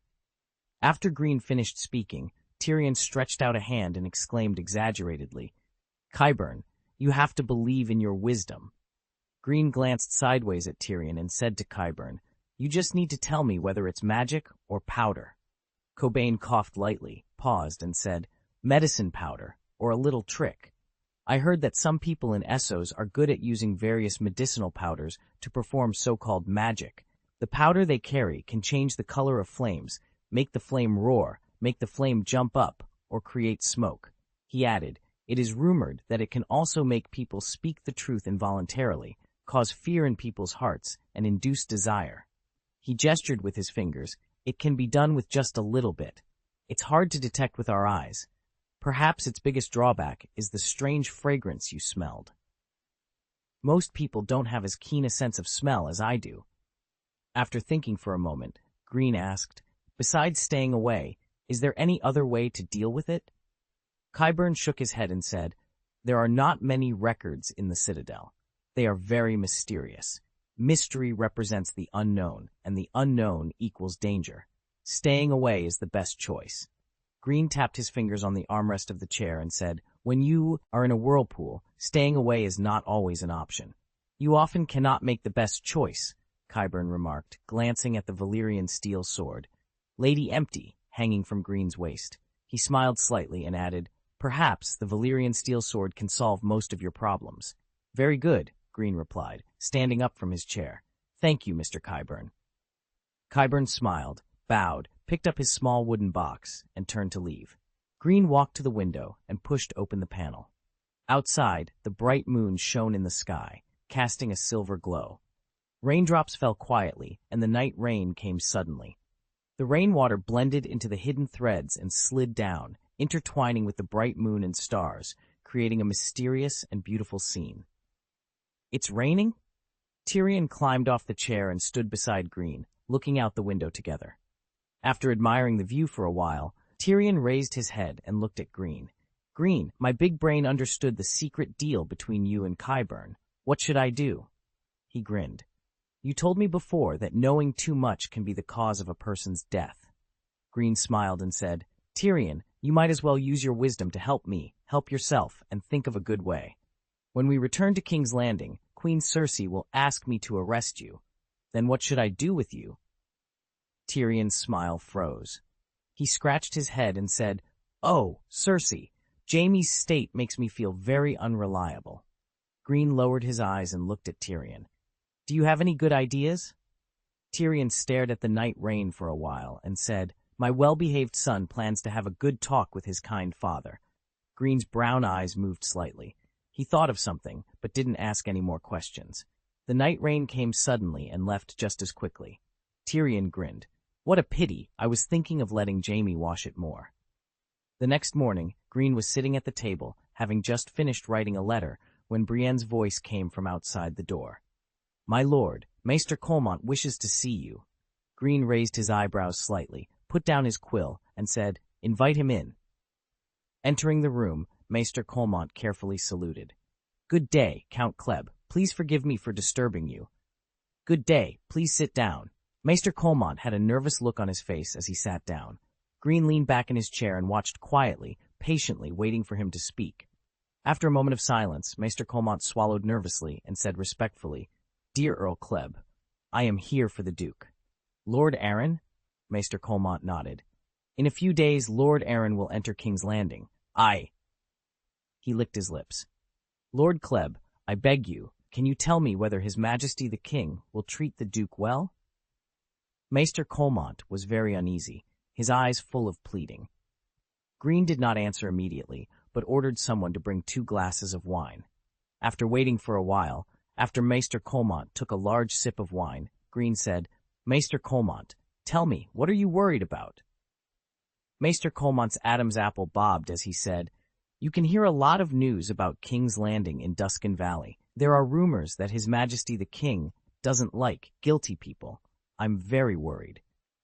Greene did not answer directly, but asked, "I heard in the Eyrie that Duke Arryn used to like to watch people fly. Is this true, Maester Colmont?" Maester Colmont was stunned for a moment. He opened his mouth, but couldn't say anything. After a pause, Greene continued, "The Battle of the Valley is over. When Duke Arryn is handed over to the Red Keep, the task assigned to me by the King is also over. Maester Colmont, I only guarantee that until then, Duke Arryn will be safe." 5 days later, in the evening, Greene and his party camped by a small river more than 10 miles north of King's Landing and Iron Gate. Chapter 308. The King Personally Welcomes. Under the setting sun, a dozen black spots gradually grew larger and closer to the camp. The riders were dressed in black chainmail, with gold robes fluttering in the wind. The lead rider held a flag high, displaying 3 black spears on a pink background. Upon reaching the camp, the gold-robed men dismounted at the gate. After a brief wait, one of them entered the camp, accompanied by a blue-robed guard. Inside the tent, Greene smiled as he saw the visitor. "Lord Greene, Damien Gort is at your service," the man said, kneeling on one knee. Greene leaned over to help Damien up, patting his arm. "Welcome, Sir Damien." The Gort family, a noble house loyal to the royal family, bore a family emblem of 3 upright black spears on a pink background with black arcs on both sides. During the reign of Aerys II, a member of their family, Galvin Gort, served in the Kingsguard, but died during the rebellion in Duskendale, causing significant losses to the family. Sir Damien, now in his late 30s, was tall with a slightly rough face and high cheekbones. His brown hair had thinned since the last time Greene saw him. Greene's lips curved slightly. "Please, sit down." After some casual conversation, Greene frowned. "Damien, hasn't the Royal Council appointed you as the captain of the Iron Gate Guard yet?" When Janos Slynt took control of the Golden Cloaks, Sir Damien was one of the few who valued honor. During his tenure as Commander-in-Chief of the Golden Robes, Greene had promoted him to the rank of Adjutant of the Steel Gate. After the former captain of the Iron Guard died in the Battle of King's Landing, Damien had been acting as the captain of the guard. Sir Damien nodded. "Lord Greene, in the last battle, in addition to the Steel Gate, the King's Gate and the Mud Gate also lost their captains. In all these places, the Third Guard's adjutant is serving as acting deputy." Greene pondered for a moment. Prime Minister Tywin is likely waiting for his new golden-robed commander-in-chief, Sir Adam Marbrand of the West. Sir Damien was stunned. "Lord Greene, do you mean the new captain of the guard will be selected by the new commander-in-chief?" Though Sir Damien's face showed no emotion, he felt a pang of regret. Many in the Golden Robes hoped Greene would serve as their commander-in-chief again, as he was fair and understood them. But Greene was now a powerful lord, controlling the valley, making this hope unrealistic. The corners of Sir Damien's mouth twitched imperceptibly. Greene's steady voice broke the silence. "The 7 city gates and 2 military camps of King's Landing are crucial for the new commander-in-chief to grasp the power of the Golden Robes. Leaving a vacancy is, of course, advantageous." Tapping his index finger on the armrest, he continued, "Sir Adam went to Riverrun as the captain of the escort for the Red Keep messenger and cooperated with Lord Tyrion to successfully rescue Sir Jaime of the Kingsguard.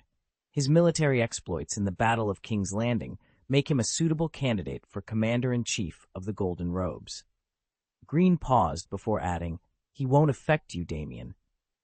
Hearing Greene's assurance, Sir Damien's face lit up with excitement. He placed a hand over his chest. "Thank you for your trust and protection. I will always be loyal to you, my lord." Greene smiled gently. "Keep the Steel Gate well."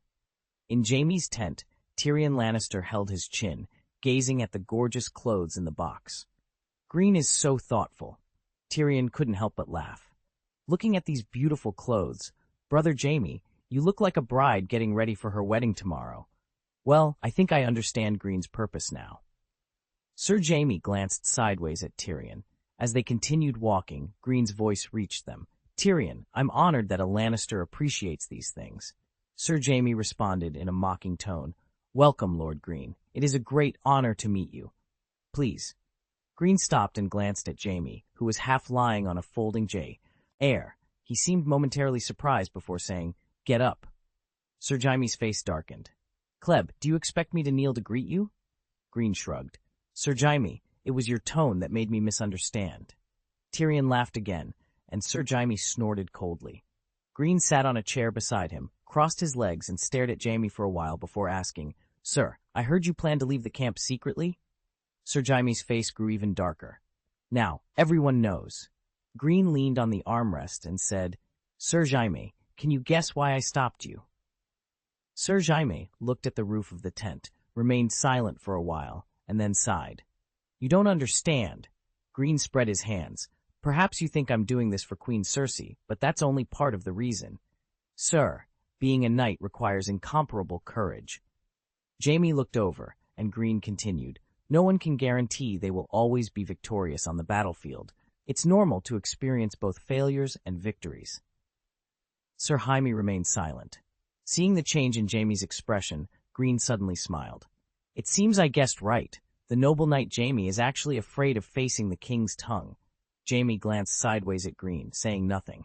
Tyrion, unable to hide his gloating, pretended to be confused. Greene, could it be that Jaime is worried about being laughed at by the people of King's Landing for being a guest in Riverrun for half a year? Sir Jaime gritted his teeth. Less than 4 months, Tyrion. As his words fell, Greene couldn't help but laugh. Tyrion finally stopped laughing, coughed slightly, and then said seriously, Jaime, Greene's suggestion is sound. If you sneak into the Red Keep, you'll only face more ridicule. Sir Jaime responded arrogantly, the King's Lair doesn't care about such things. Greene pointed at the clothes in the box. Sir, if you appear in front of everyone tomorrow, wearing these beautiful clothes and acting lively, many will suspect rumors that are not favorable to you. I never intended to hide the fact that I was captured, Jaime said, still arrogant. The next day, at dawn, Greene and his party left the camp and headed towards King's Landing. Greene, Jaime, and Tyrion rode at the front of the team. Among them, a certain knight wearing gorgeous and beautiful clothes stood out. As they approached the Iron Gate, Greene spotted King Joffrey's lion and deer banner. On the other side, the Kingsguard and Osmond Kettleblack looked away. Your Majesty the King, it is indeed the Swamp Marigold flag. King Joffrey raised his chin, the corners of his mouth lifting in a smirk. My captives are here. Let's go. With that, he spurred his horse forward, followed closely by the Kingsguard and the Red Cloaks. Chapter 309, Guardian of the East. Greene raised his hand to signal, and the entire team gradually slowed down and came to a stop. Pulling the reins and turning his horse's head, Greene shouted, Listen to my order and assemble. The heralds echoed his command, and Greene's order quickly spread to every Kleber blue robe. Apart from the soldiers guarding the prisoners in the valley, more than 300 blue-robed officers began to move.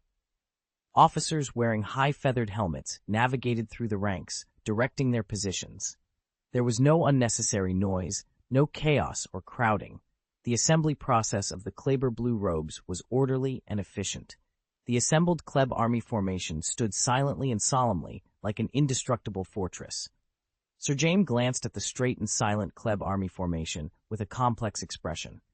Tyrion, standing beside him, said, Brother, do you regret it? I never regret it, Sir Jaime replied, glancing sideways at Tyrion, who was smiling. Joffrey's lion and deer banner fluttered in the distance, accompanied by the sound of horse hooves. Kleb's soldiers began to shout in unison, Long live the king! Long live the king! Long live the king! The sound seemed to resound through the sky. Joffrey's hand on the reins suddenly tightened. While slowing down his horse, he raised his chin high. He must not let others see that he was just a little scared. He was the king. Greene raised his hand, and the shouts of the blue robes ceased. He turned his head to look at Sir Jaime and Tyrion, then lightly kicked his horse's belly and rode towards them. After riding a short distance, Greene tightened the reins, stopped his horse, and looked at Joffrey. After not seeing each other for a few months, Joffrey seemed to have grown taller and looked more like Jaime. Greene dismounted from his tall warhorse, took a few steps forward, and knelt on one knee. King Joffrey, the valley and Crabclaw Peninsula are at your disposal. King Joffrey pursed his lips and said, Earl Greene, my warrior, you captured the traitor in the Eagle's Nest on my behalf. You did not let me down. Get up. After saying that, King Joffrey dismounted and approached Greene, surrounded by hounds and other Kingsguards. Greene stood up, stroked his chest, and said, All glory belongs to King Joffrey. King Joffrey nodded with satisfaction and then asked, Where is the Duke of the Eyrie? At this time, Jaime and Tyrion, who had also dismounted, arrived. Seeing the two of them, King Joffrey curled his lips and glanced at Sir Jaime and Tyrion with contempt. Sir Jaime stroked his chest and said, Your Majesty the King. Tyrion smiled and nodded slightly. Joffrey's handsome face suddenly twisted. He kicked the thick calf of the hound Sandor Clegane and said angrily, My dog, why don't the two of them kneel down and salute me? Pulling on the visor of his dog-headed helmet, Sandor replied, King, both the big and the little are your uncles. Hearing his answer, Joffrey kicked him again angrily. Can an uncle ignore his king? I am their king. Sir Jaime glanced at Tyrion and knelt down to salute.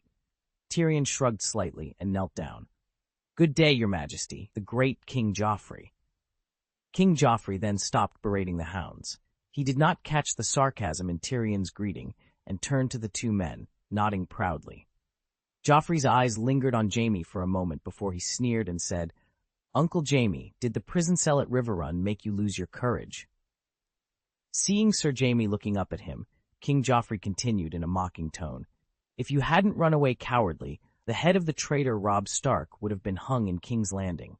It's because of your cowardice that you lost the perfect opportunity to get rid of the traitor. Am I right? Sir Jaime's lips moved, but King Joffrey's sudden accusation left him at a loss for words. Tyrion grinned.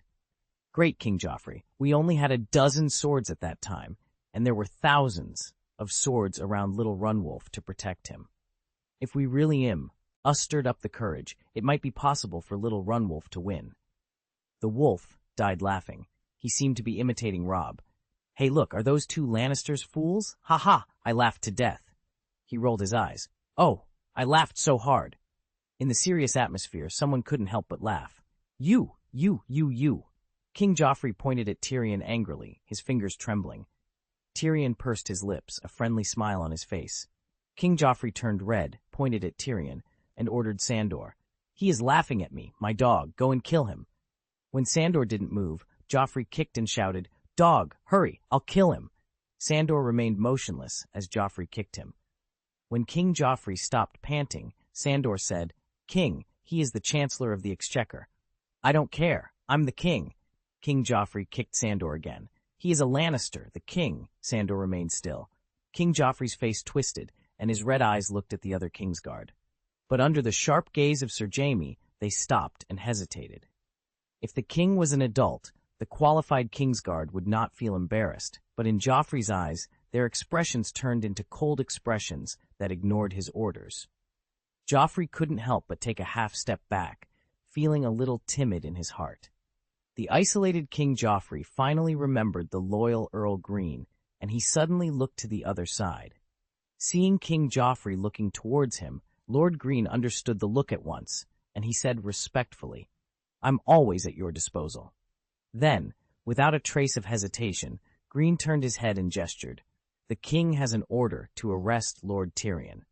Seeing Greene carrying out his order, King Joffrey raised his chin proudly and glanced at the people around him with contempt.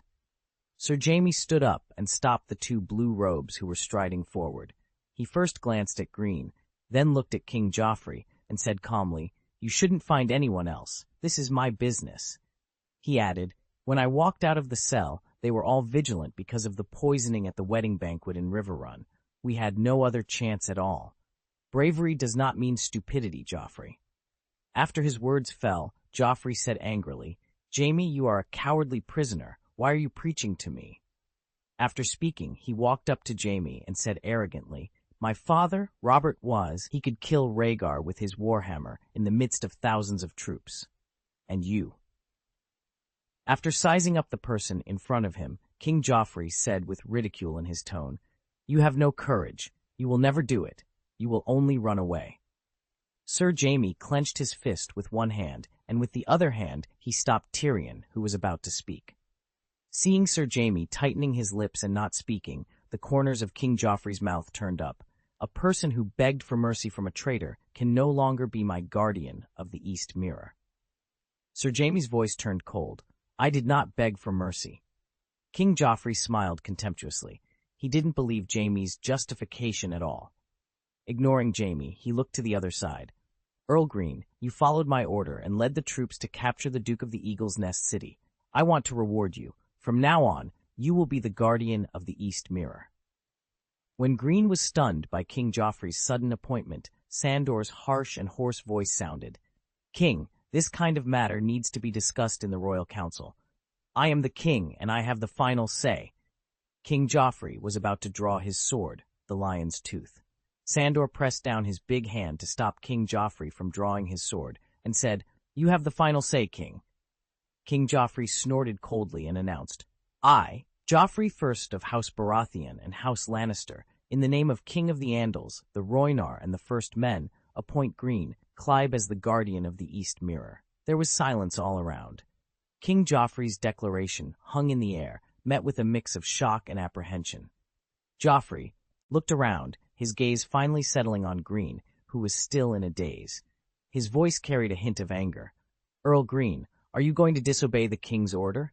The atmosphere had grown tense, and Lord Greene had no choice but to comply. He bowed deeply and said, "Your Majesty, thank you for your reward." He paused, a slight smile playing on his lips, and continued jokingly, "I will guard the eastern border of the kingdom." King Joffrey, with a peculiar smile, chuckled. The silence of those around him made his laughter seem even more unsettling. Greene, ever the kind-hearted one, turned to look at Menton and gave him a meaningful glance. Menton, catching the look, blinked his slightly dull eyes and immediately laughed. His laughter was infectious, and soon more people joined in. For a moment, the surroundings were filled with joyful laughter. After King Joffrey finished laughing, Greene accompanied him to inspect Kleb's army. It wasn't long before King Joffrey grew impatient. His horse paced beneath him as he stretched his neck, scanning the area as if searching for prey. "Earl Greene, where is the Duke of the Eagle's Nest City?" he demanded. Greene's eyes flickered slightly. "I will lead the way for you, Your Majesty," he replied. They arrived in front of a modestly decorated carriage. King Joffrey pointed at it angrily. "Earl Greene, what qualifications does a traitor have to ride in a carriage?" Greene shrugged. "This ride is very expensive.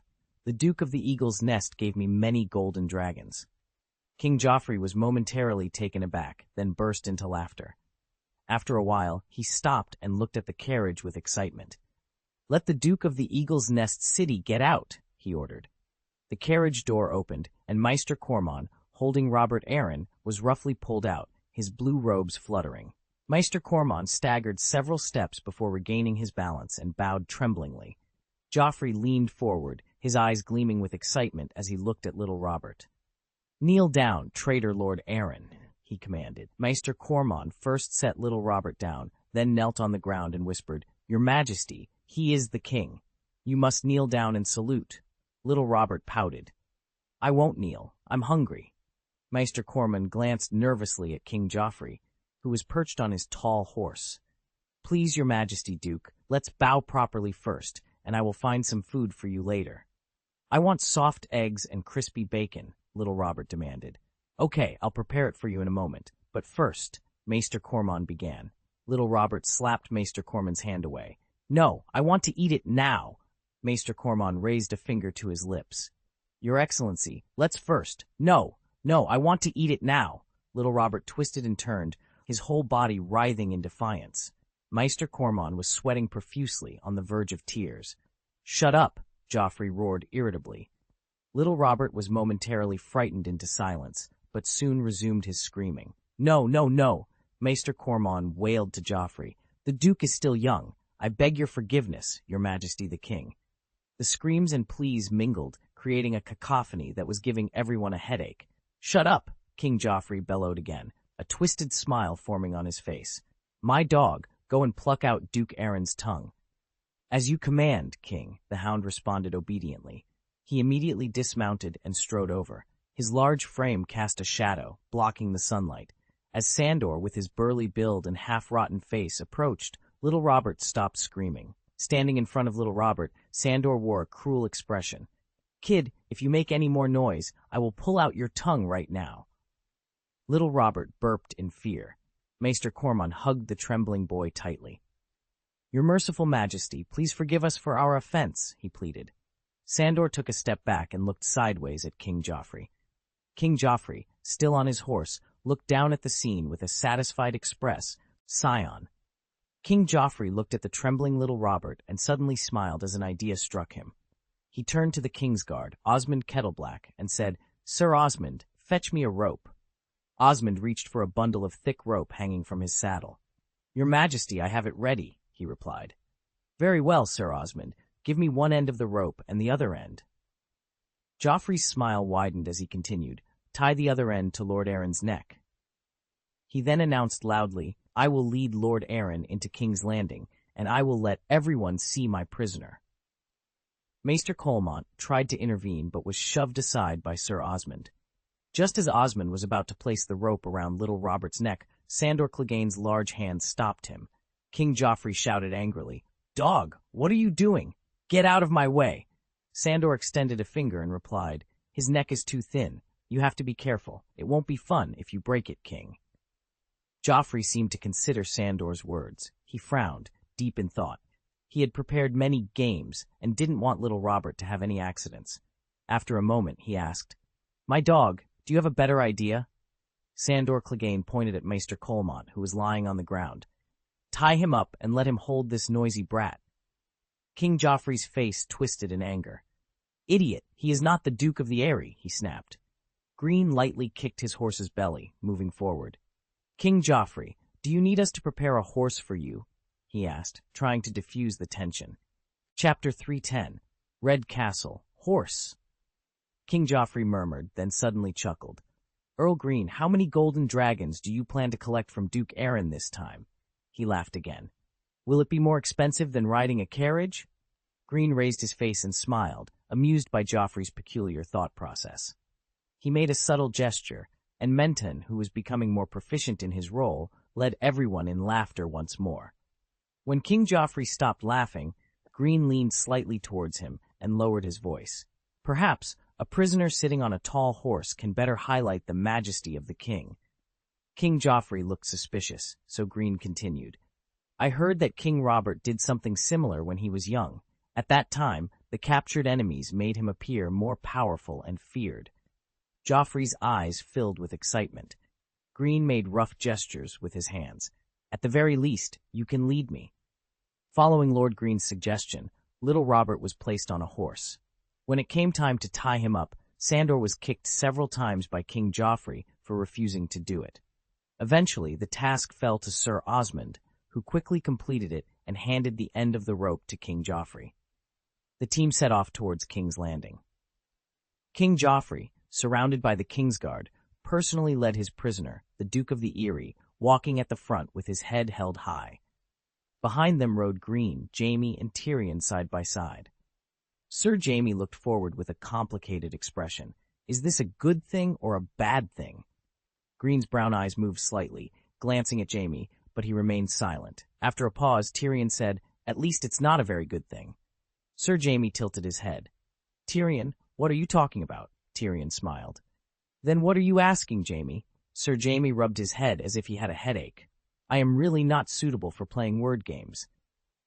Tyrion chuckled, then rolled his eyes slightly, his tone seeming to complain. "Brother Jaime, if it weren't for you, your well-behaved brother would have been tied up by the ruthless Greene just now. Fortunately, I have a stalwart brother. Otherwise, I would be dragged through the streets by Joffrey like the little Duke." After the words fell, the Lannister brothers looked at Greene in unison. Lord Greene met their gazes calmly, pointing first to his mouth, then to his head. "Gone? Then what?" Sir Jaime looked at Tyrion and saw him staring ahead, seemingly lost in his own thoughts. Noticing Sir Jaime's concerned gaze, Tyrion smiled slightly. "Brother, Greene is reminding me that Joffrey is the king after all." He pointed to his mouth and continued, "Anyone who is familiar with me knows that my mouth is faster than my brain." After a moment of silence, Sir Jaime showed an apologetic expression. "You did it for me." Tyrion waved his hand with a smile. "I dream of being a good uncle, but unfortunately, Joffrey loves me as much as Cersei. Well, outsiders may not understand the love within the Lannister family." Sir Jaime curled his lips. "If you held your tongue a little bit, my sword could protect you better, my good brother." Tyrion grinned. He was a Lannister. When facing some people, his attitude of submission and silence was indeed his best shield, but his tongue was the dwarf's only weapon. Without its sharpness, he could guarantee that the ridicule and contempt he was once familiar with would soon favor him again. Tyrion smiled mockingly to himself. Maybe he relied on the Lannister name. Well, his old man, the 7 gods blessed his kind father with good health. The streets of King's Landing were crowded and lively, as if today was a festival. Greene looked around at the sea of people and had to admit, the people of King's Landing. The people of King's Landing really loved to be lively. Wherever there is a hot spot, they will flock there. King Joffrey led his captives majestically as he rode amid the cheers of the people, occasionally raising his hand proudly to greet them. However, it didn't take long for King Joffrey's pride to wane, as the enthusiastic women of King's Landing were quickly captivated by the tall and handsome Jaime Lannister with his flowing blonde hair. Riding on a majestic white horse, Jaime wore a bright red silk robe with a lion's roar embroidered on the chest with gold thread, complemented by jet-black high boots and a long black satin cloak. Sir Jaime, who had been longed for by the women of King's Landing, was finally back. He smiled and blew charming kisses to them from time to time, causing even greater excitement and cheers. Their cheers filled the streets like a storm, as if a feast had been specially held for Sir Jaime. Lord Greene seemed to have underestimated Sir Jaime's charm in the hearts of the women in King's Landing. With the Knight of Flowers no longer around, Jaime had become their only love. Greene Kleb, who scored 92 points, silently slowed down the pace of his horse. He didn't bother to continue associating with Sir Jaime, who scored 100 points. At the front of the procession, King Joffrey, who was showing off his military exploits, finally noticed something was wrong with the cheers. Compared to the cheers on his side, the shouts of the women from behind were extremely harsh. King Joffrey turned his head and shouted to Sandor, "My dog, go behind and see what's going on." Sandor, who was next to him, did not leave. He said, "King, all the beautiful flowers love the handsome white knight." King Joffrey was stunned for a moment. He first smiled and waved to the crowd on the other side, then turned back and asked, "What do you mean?" Sandor pulled the reins, adjusted the direction of his horse, and said, "Jaime Lannister is very popular." King Joffrey's handsome face twisted in anger. "He is just a defeated man who is afraid of death. Why is he more loved than the king?" Sandor paused and replied, "The White Knight cannot take a wife and have children, so anyone can love him, king." "Dog, aren't you a White Knight too?" King Joffrey finally resisted the urge to kick him. Sandor shrugged and replied, "My king, I am ugly." Hearing his answer, King Joffrey was stunned for a moment, then chuckled. While he was smiling, he waved to the crowd. As they continued, King Joffrey became more and more angry and resentful.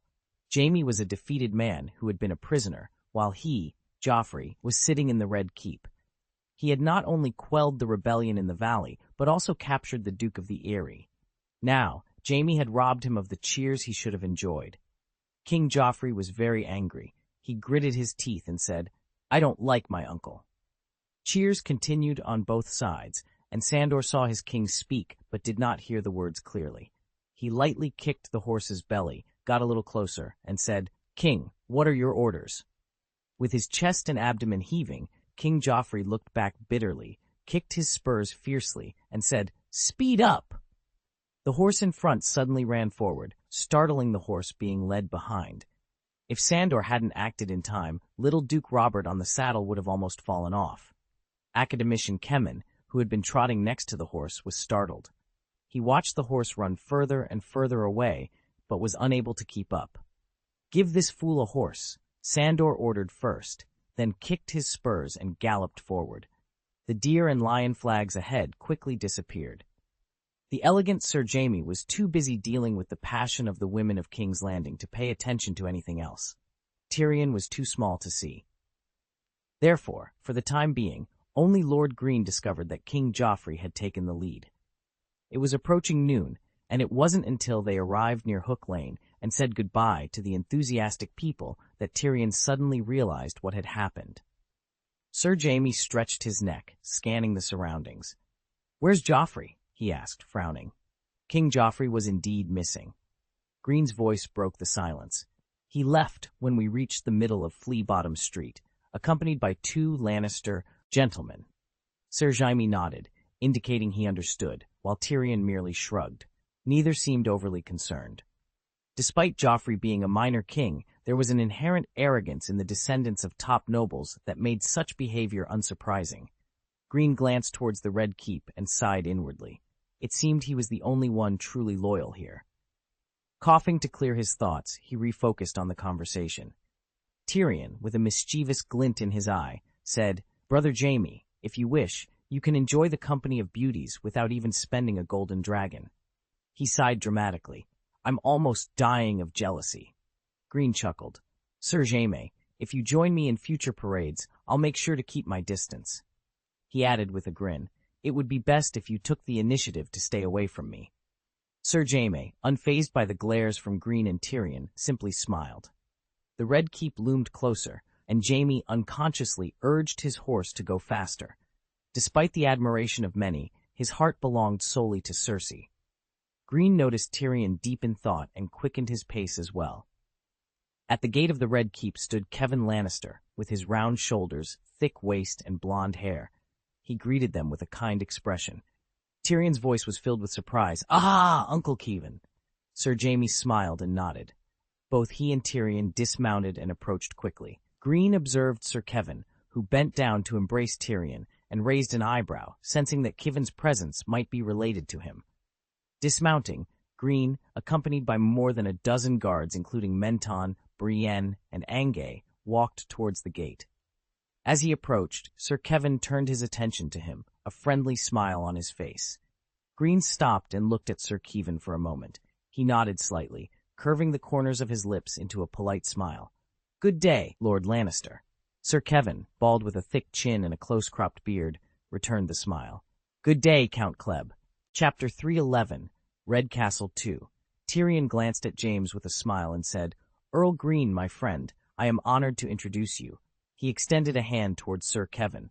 "This is my and Jaime's uncle, Lord Advocate, Hand of Lord Tywin, Sir Kevan Lannister of the Westerlands." Greene smiled, placed a hand on his chest, and said, "It's an honor to meet you, Lord Kevan."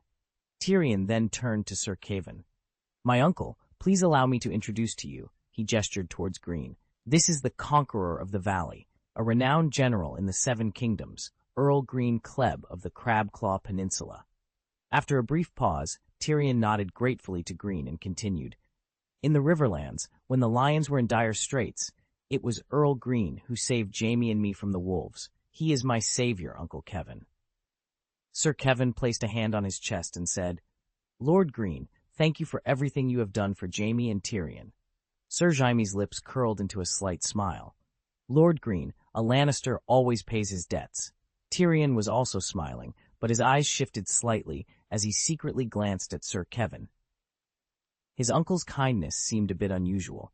The atmosphere felt warm, almost like a family gathering. The typically arrogant Lannisters. Greene maintained his smile. Sir Kevan was indeed waiting for him intentionally. The person in front of him had subtly pushed to create such a warm scene.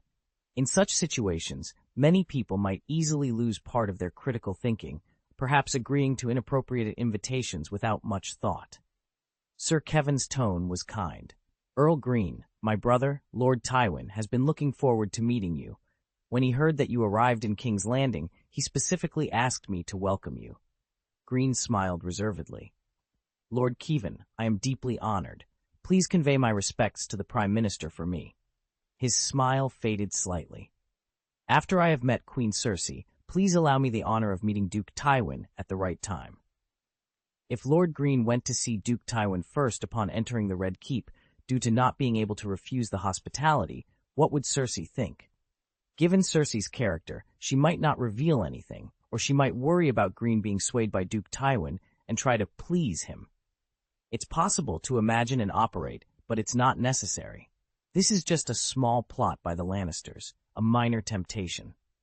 Now that he has seen through the small trap, why would Lord Greene bother to step on it and add unnecessary drama to himself? There are no secrets in the Red Keep. As a staunch dowager, Lord Greene will not waver. The important thing is, if Greene's attitude is inappropriately tough, it will make the mother and son who resist the love of their father and grandfather less confident. Sir Kevan's smile did not diminish. Although Greene declined the invitation, he did not seem to care at all. He remained a kind uncle to his good friend. He nodded slightly. "You are welcome to come at any time, Earl Greene." After Greene and Sir Jaime left, Sir Kevan looked at Tyrion, reached out, and patted his small shoulder with relief. "Tyrion, you did a great job rescuing Jaime from Riverrun," he added. "Unfortunately, if something had not happened to the heir of Riverrun, the marriage plan you proposed could have directly ended the war in the Seven Kingdoms." Uncle Kevin, I have contributed to House Lannister, but not everyone thinks I am worthy of praise. Tyrion spread his hands and continued. For example, my good sister Cersei, she must hate me to death. Sir Kevin frowned at the mention of Cersei. After a moment of silence, he patted Tyrion again and said, Tyrion, Lord Tywin will protect every one of his children. Tyrion curled his lips and murmured, He's protecting Lannister, Tyrion said, pausing before continuing. Uncle Kevin, I would like to find an opportunity to talk to Lord Tywin and ask him why he is so reluctant to put his well-behaved son, who is good at spending money, in the Chancellor's chair. Sir Kevin looked at Tyrion and replied, You made a contribution while acting as Prime Minister. This is Duke Tywin's reward for you. His eyes narrowed slightly as he asked, Or tell me, what do you want from your father, Tyrion? Tyrion looked up at Sir Kevin, smiled self-deprecatingly, and said, What do I want from Lord Tywin? Uncle, he is my father. What else do I need? He grinned. I can guarantee that he loves me to death. The more I contribute, the more he loves me. Think positively. Lord Tywin is a just man, my nephew, Sir Kevin said, patting Tyrion on the shoulder. Go and rest. Also, you are Lord Tywin's son. You can see him at any time. There is no need to ask me. After speaking, Sir Kevin turned and left. Tyrion clasped his small hands behind his back and watched Sir Kevin until he disappeared from sight. Then he limped towards Bronn and the young squire who were waiting for him.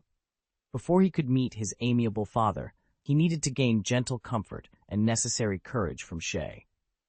Near the Red Keep in the Godswood, Jaime Lannister paused, looked around, and said, Greene, have you noticed?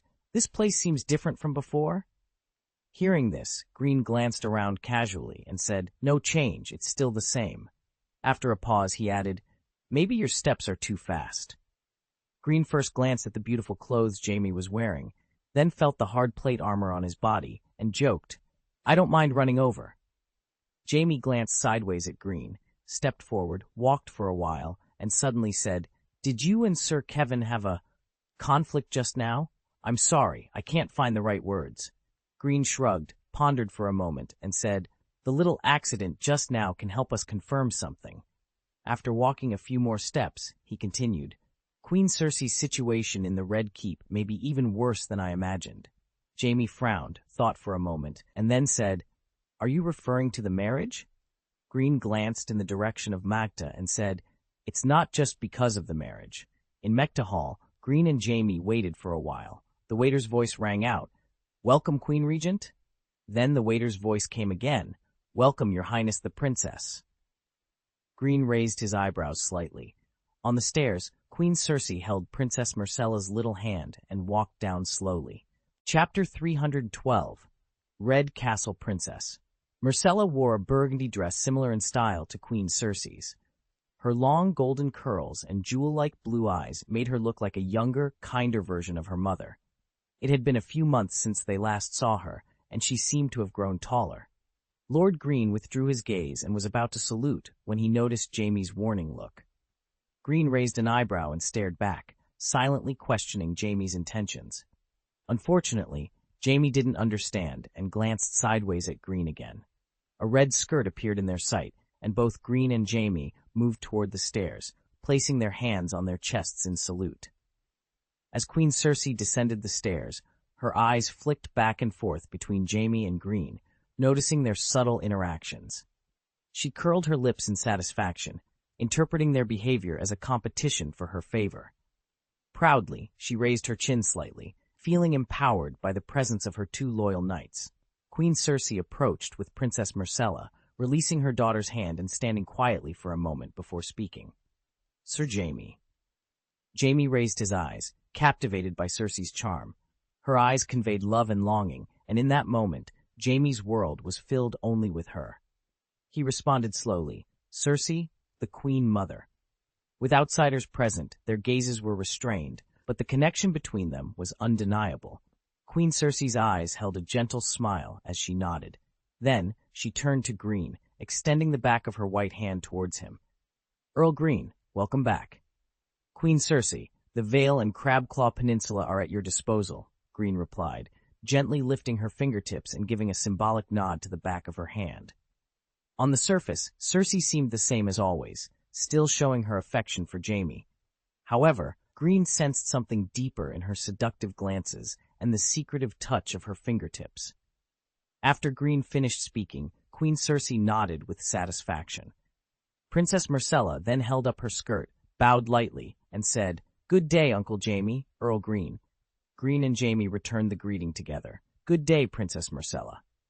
After the ceremony, Queen Cersei stroked her daughter's hair and said, "Myrcella, Jaime and I have something to discuss. Please help your mother entertain Earl Greene." Princess Myrcella nodded, her blue eyes shining. Queen Cersei looked at Greene and said gently, "Earl Greene, I have prepared a dinner for you and Jaime. Before the dinner begins, please take care of Myrcella for me." Jaime's face turned livid, but Greene nodded slightly and replied, "Queen Cersei, Princess Myrcella is your daughter, and it is my responsibility." Queen Cersei, pleased with Greene's response, said happily, "Go ahead." She then turned and walked towards the stairs, calling, "Jaime, follow me." Ignoring the occasional glares from Jaime, Greene lowered himself to Myrcella's level and asked, "Your Highness, how are your riding skills coming along?" As they ascended the stairs to the second floor, Jaime couldn't help but ask, "Cersei, why is Myrcella here?" Queen Cersei looked at him with some confusion, and Jaime continued, "Are you planning to use Myrcella to marry Earl Greene? He already has a fiancée." Queen Cersei paused and asked, "Greene has a fiancée? Which family is she from?" "Tyrion told me. He said it's a princess he met in Essos," Jaime replied. Mentioning Tyrion, Jaime felt a mix of emotions. The person he loved was right in front of him, yet his mind wandered to Lancel. Had she really betrayed him? "Princess of Essos?" Queen Cersei sneered contemptuously. "I've heard that even the children of minor lords in that land call themselves princes or princesses." After a moment of thought, she curled her lips and said, "Jaime, you've brought good news." Although it was surprising, Cersei considered it a good thing. If Greene's wife wasn't a noble lady from Westeros, there would be no powerful family ties in the Seven Kingdoms. This way, he could be more loyal to her. Jaime asked doubtfully, "Good news? Don't you want to bring Myrcella into this?" Queen Cersei frowned and interrupted, "Why would I marry Myrcella to Greene? Is it necessary?" No, Cersei didn't think it was necessary. Her charm was enough to control Greene. Moreover, she already regarded Greene as her private property. How could she share him with her daughter? Her eyes conveyed that she thought Jaime was an idiot. Jaime shrugged. "To be honest, I was surprised to see Myrcella with you, so—" He spread his hands. "I just misunderstood." Queen Cersei glanced sideways at Jaime. As she walked, she said, "The old lion is secretly watching Margaery. I want to tell him that I have the final say in my children's marriages, not him." Jaime frowned. "You use Earl Greene as a shield. What if his heart is moved?" Cersei smiled confidently, a smile Jaime couldn't see. "Myrcella is only 11 years old. She's just a little girl." Jaime frowned again. "Yes, she's still young, but what if Myrcella's heart is moved?" Cersei's green eyes flashed with satisfaction. "I will know soon." Jaime asked, "You will soon know what?" Queen Cersei stopped again, as if showing off her wisdom. "Jaime, I told Myrcella that as long as she likes someone, even if it's a fallen knight, I will not object. I will even help her get her wish. So I solemnly told her that if she falls in love with someone, she must tell me first to get my blessing." She slowly raised the corners of her lips. "Because she is the daughter of a lioness, I give her the right to choose her future husband, but only if I am satisfied with him. If not, I will dispose of that person before her love deepens." Jaime was stunned. "Cersei, you are cheating. You can't do this. You will hurt." Slap! Before Jaime could finish, Queen Cersei slapped him. "Cheating? What do you know?" Queen Cersei glared at Jaime. "The little lioness has a weak character and can't live without the protection of the lioness." With that, she swirled the hem of her skirt and turned to leave. After staring at her back for a while, Jaime sighed and followed her. In the Queen Mother's bedroom, still angry, Cersei Lannister picked up a jewel-encrusted goblet and drank it in one gulp. Jaime stepped inside and quietly closed the door. Sensing his presence, Queen Cersei, who was standing by the window, glanced back but remained silent. Jaime slowly looked around the room filled with memories, and his mood lightened. But when his eyes swept across the bed, he paused. Lancel. The name came to him out of the blue. Lancel. Cersei spreads her legs. In a daze, Jaime felt as if he was witnessing the scene of two people on that bed. He even hallucinated the sounds of heavy breathing. Cersei took another sip of wine, but Jaime hadn't come over yet. The room was too quiet, so she turned around. Then she saw Jaime staring intently at the bed. She understood him. He was angry. Cersei's beautiful eyes moved slightly. She was naturally perceptive about matters between men and women. She immediately guessed that Jaime might have heard the rumors about her and Lancel. But who could have told him? This could wait. There were more pressing matters at hand. Putting down the wine glass, Cersei walked towards Jaime. When she stood in front of him, her eyes were already red. Then she raised her palm to slap him. However, Jaime caught her slender wrist with his large hand. "Stop!" Sir Jaime said in a deep voice, staring at her motionlessly. "Cersei, I need to ask you something, and you must be honest. You—" He opened his mouth but couldn't continue. Tears overflowed from the corners of Cersei's red eyes, falling down her cheeks. Her eyes, which were like clear spring water, moved slightly. The anger on Jaime's face gradually faded, replaced by a look of distress and hesitation. Her voice choked with sobs. "Why did you come back now? When I was frightened because Stannis was approaching the city, where were you? When everyone wanted to drive me out of the Red Keep, where were you? I'm just a woman in a skirt. I can't do anything." She slapped him with her other hand. Her voice was hoarse. "Your good brother is going to give Myrcella to the Dornish people, and our good father is sending our daughter to the Eyrie. Where were you? Without you, I can only be strong. I must be brave. Without you, I had to force myself to learn to protect our daughter." She sobbed sadly. "Why do you say that I am deceiving my daughter? I am protecting her." In Jaime's memory, Cersei rarely shed tears, or almost never in front of him. Jaime felt an indescribable pain, as if her tears were dripping on his heart, each drop causing him a sting and deep self-reproach. Cersei's hazy eyes looked at Jaime, and she touched his face tenderly. "I am so lost without you, and I am so afraid that one day the enemy will send your head back. For you, I even begged the dwarf. I begged him to get you out. I wouldn't be able to bear it if you died." Jaime could feel Cersei trembling all over. He stretched out his arms and hugged her tightly, saying hoarsely, "Cersei, without you, I am not complete." Chapter 313, Redfort 4. Queen Cersei had tears in her eyes. Her red lips moved slightly as she whispered, "My Jaime, I can't lose you. Don't leave me, okay?" The midday sun cast colorful light into the room through the narrow windows inlaid with stained glass, adding a warm atmosphere. Jaime looked at Cersei lovingly, gently wiping her tears away with his thumb, and nodded slowly. Cersei gazed at Jaime with her tear-filled eyes. After a moment, she kissed him gently. Jaime paused, then kissed her back, but his kiss was not gentle. It was hungry. The two moved a few steps, and dust danced in the air under the bright sunlight. He moved down, and she protested weakly, "Don't. It's dangerous. Old lion, you have to be careful." The room was quiet and still for a long moment. Suddenly, there was a bang as a gorgeous candlestick fell to the floor. Hurry up, you're home," Cersei murmured.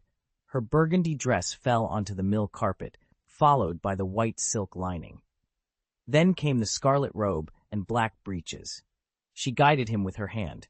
"You're home. That's it. You're home." Afterward, Queen Cersei immediately climbed out of bed, her graceful figure moving as she casually put on a nightgown. With a splash, she picked up the flagon and poured wine into a glass. She took a sip of summer red to relieve the thirst in her mouth.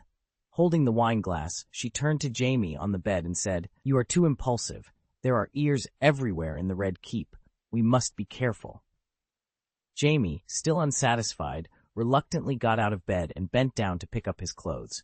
Queen Cersei took another sip of her wine and said, "Jaime, while you were away, the Hound took over your duties. Now that you're back, you will be appointed captain of the Kingsguard." She raised her chin slightly and added, "The old lion treats the royal council as his own private meeting. Telleth the captain of the Kingsguard is qualified to attend every royal meeting. You have to take my place." "Cersei," Jaime called out as he came up behind her and hugged her waist. Queen Cersei frowned slightly in displeasure. "Listen to me. This is important, Jaime." Jaime hugged her tighter. "I've had enough of hiding and being careful. If Targaryen can do it, why can't Lannister? Marry me, Cersei. Stand up bravely and say you love me." He seemed to be swearing. "I will hold a grand wedding ceremony for you." Queen Cersei was stunned for a moment. She broke away from Jaime's arms, turned around, and looked at him. Seeing that Jaime looked very serious, she couldn't help but take a step back. "Jaime, this is not funny," Jaime reassured her. "Cersei, I'm not kidding. I want to marry you." Silence filled the room. Cersei's gaze made Jaime feel irritated, and his voice became stiffer. "Why do you think I'm joking with you?" He softened his tone slightly. "I have already planned it. Let's leave the Red Keep together. Leave King's Landing and return to Casterly Rock." Leaving the Red Keep, Queen Cersei's face was filled with disbelief. Her voice grew louder with anger. "Did you lose all your sanity in Riverrun? Don't you know? Joffrey's claim to the Iron Throne begins with Robert." Jaime took a step closer to her. "Isn't it enough that he will inherit Casterly Rock in the future? Cersei, all I want is you." He reached out to touch her face, but she avoided him. Queen Cersei was reminding him, but she also seemed to be warning him. "Jaime, don't do anything stupid. If these words of yours are spread, we will be finished." After a pause, she made her voice as gentle as possible. "You almost scared me, silly. My Jaime, you may be too tired. Let's talk tomorrow." Jaime remained unmoved. Cersei took a step back. "I don't know if the dinner has been arranged according to my wishes. I have to ask. Jaime, let's find a suitable time to talk. You need to go. Meet the old lion. He must be waiting for you." As Cersei was about to leave, Jaime reached out and grabbed her wrist. "I almost died in the Riverlands. I came back alive just to see you. Please don't leave," he pleaded. Queen Cersei turned her head away, her voice tinged with impatience. "Jaime, don't make me repeat myself." In the pavilion of Mecta Gardens, Princess Myrcella stood with her hands folded in front of her belly, looking at Greene, who was sitting on the crossbar. Her eyes narrowed into crescent moons. "Earl Greene, I will bless you, and may the gods bless you and her." Greene smiled warmly. "Thank you very much. It's an honor, Princess Myrcella." Princess Myrcella shook her head gently, her clear blue eyes sparkling like the purest gems. "I should be the one thanking you. Brave knight, if you hadn't captured the Eyrie in time, I think I would be in that place now." Greene's lips curled up slightly. "Princess Myrcella, I was merely fulfilling King Joffrey's orders. If I happen to help you in the process, it is my honor." Princess Myrcella put her small hands behind her back and approached Greene lightly, raising her face to look at him. Her voice, clear and childish, said, "Earl Greene, I knew when I was 8 years old that my marriage would be arranged. When I heard the news, I only regretted that I didn't expect to leave the Red Keep so soon. For me, everything happened so suddenly." Later, Tommen also heard the news. "When I was worrying about how to comfort my brother, I suddenly heard that the Duke of the Eyrie was killed by you." Greene smiled and said, "Your mother, Queen Cersei, will protect you, Your Highness." Princess Myrcella nodded slightly. She hesitated for a moment before speaking again. "Earl Greene, you are an upright knight. I trust you." Greene smiled, left the railing, and lowered his body, asking gently, "Your Highness, I would be honored to serve you in any way." "Thank you, upright and loyal knight. I want to ask you a question." Princess Myrcella paused, looking a little shy. "If I could choose my own marriage, do you have any good suggestions?" She quickly added, "You can just treat it as a very ordinary chat. I have also asked Uncle Jaime this question." Greene raised an eyebrow slightly. Marital autonomy? The keen Lord Greene suddenly thought of Queen Cersei. This is her style. His eyes trembled slightly. Not just that. In addition to Myrcella's marriage partner, Duke Tywin was also eyeing Queen Cersei's marriage partner. If he guessed correctly, it seemed that Queen Cersei was going to marry Tywin. Duke Wen's arm wrestling is a precursor, so the lioness plans to use the young lioness's marriage to start a war with the old lion? Lord Greene, intrigued, asked, "Princess Myrcella, please forgive my curiosity, but how did Sir Jaime answer you?" When Princess Myrcella hesitated, Greene smiled and said, "Let me guess." He pinched his chin thoughtfully. "Did he tell you that it's fine as long as you like the person?" He probably also added that his sword will protect you from harm, or something like that. The little princess's eyes widened in surprise. "How did you know?" Greene chuckled. "He loves you very much, so it wasn't difficult to guess." As for my answer, Greene paused, then spoke slowly. What I want to tell you is that your identity is already a part of you, whether it is the honor, responsibility, and obligation of the family, or the enemies of the family. Your marriage cannot escape these things. If you have the power of choice, you must first identify which places are dangerous or controlled by enemies of the family. For example, Dorne. Dorne. Princess Myrcella thought for a moment. Also, the Riverlands and the North? Greene nodded. Yes, avoid these places. Earl Greene, thank you for your frankness and advice, Princess Myrcella said, bowing lightly. At that moment, Greene's ears twitched slightly. He looked in a particular direction and spotted Sir James striding towards them. Greene glanced up at the sun. It seemed that just over half an hour had passed. Entering the pavilion, Sir Jaime glanced coldly at Greene before smiling at the little princess. Myrcella, I have finished talking to Cersei. She is aiding for you, he said. Hearing this, Princess Myrcella left, surrounded by her maids. Greene leaned against a stone pillar, observing the shield that exuded a low pressure. We haven't reached an agreement yet, sir, he asked. Sir Jaime leaned on another stone pillar, staring at the flowers and plants outside, his face dark and silent. Greene stopped talking, remembering that the two of them were not compatible. He was also suspected of harboring bad intentions towards the little girl. Phew, he wasn't angry at all. Closing his eyes, Greene's thoughts continued with his previous speculations. After a while, Sir Jaime glanced at Greene, who seemed to be dozing, out of the corner of his eye. After a pause, Sir Jaime coughed lightly. Greene sighed inwardly, recognizing the familiar opening line. He raised his eyelids impatiently and said, Please speak, Sir Jaime. After a moment of silence, Sir Jaime coughed lightly again and said, Greene, do you know anything about the Targaryens? Greene's brown eyes trembled slightly. He didn't speak but just nodded. After another silence, Sir Jaime spoke again. What do you think of the Targaryen marriage tradition? Greene's brown eyes moved slightly. He looked at Jaime and said, A Targaryen is a Targaryen. He stood up and continued. Lannister is Lannister. Lannister is not Targaryen. When Sir Jaime was about to speak, Greene interrupted. This is an undeniable fact, sir. Chapter 314, Red Fort. For some reason, Greene Kleb's eyes unconsciously glanced at the top of Sir Jaime's head, the blonde hair. When Sir Jaime wanted to say something, Greene interrupted again. For the rest of the questions, you can ask Tyrion, sir. After a moment of silence, he suddenly said, I am captain of the Kingsguard again. Greene's brown eyes moved slightly. How many more drinks can we have together tonight? Sir Jaime showed a bitter smile. It is indeed worth celebrating. Greene looked at the tiredness that could not be hidden on Jaime's face. Perhaps you should have a good sleep for a few days, Sir Jaime, he suggested. Even if it is the same thing, you will have different thoughts when you are in a good or bad state. People often think more joyfully when they are relaxed. Sir Jaime spread his hands. Thank you, I accept your kindness. Greene joked. You also say, thank you? Did the 7 gods take a nap? Sir Jaime chuckled. He reached out and patted Greene's arm. I still have something to do. Lord Greene watched the back of Sir Jaime as he left, recalling the words he had just heard. Did Jaime directly propose to Cersei? The result? You can know the answer without guessing. Greene crossed his arms, with Robb with red eyes outside and his well-behaved children inside. The time to test Lord Tywin was about to come, and Lord Greene kindly had a little sympathy for him. At this moment, his eyes suddenly moved. He turned his head and saw a small figure trotting towards him. Earl Greene. It was Tommen's voice.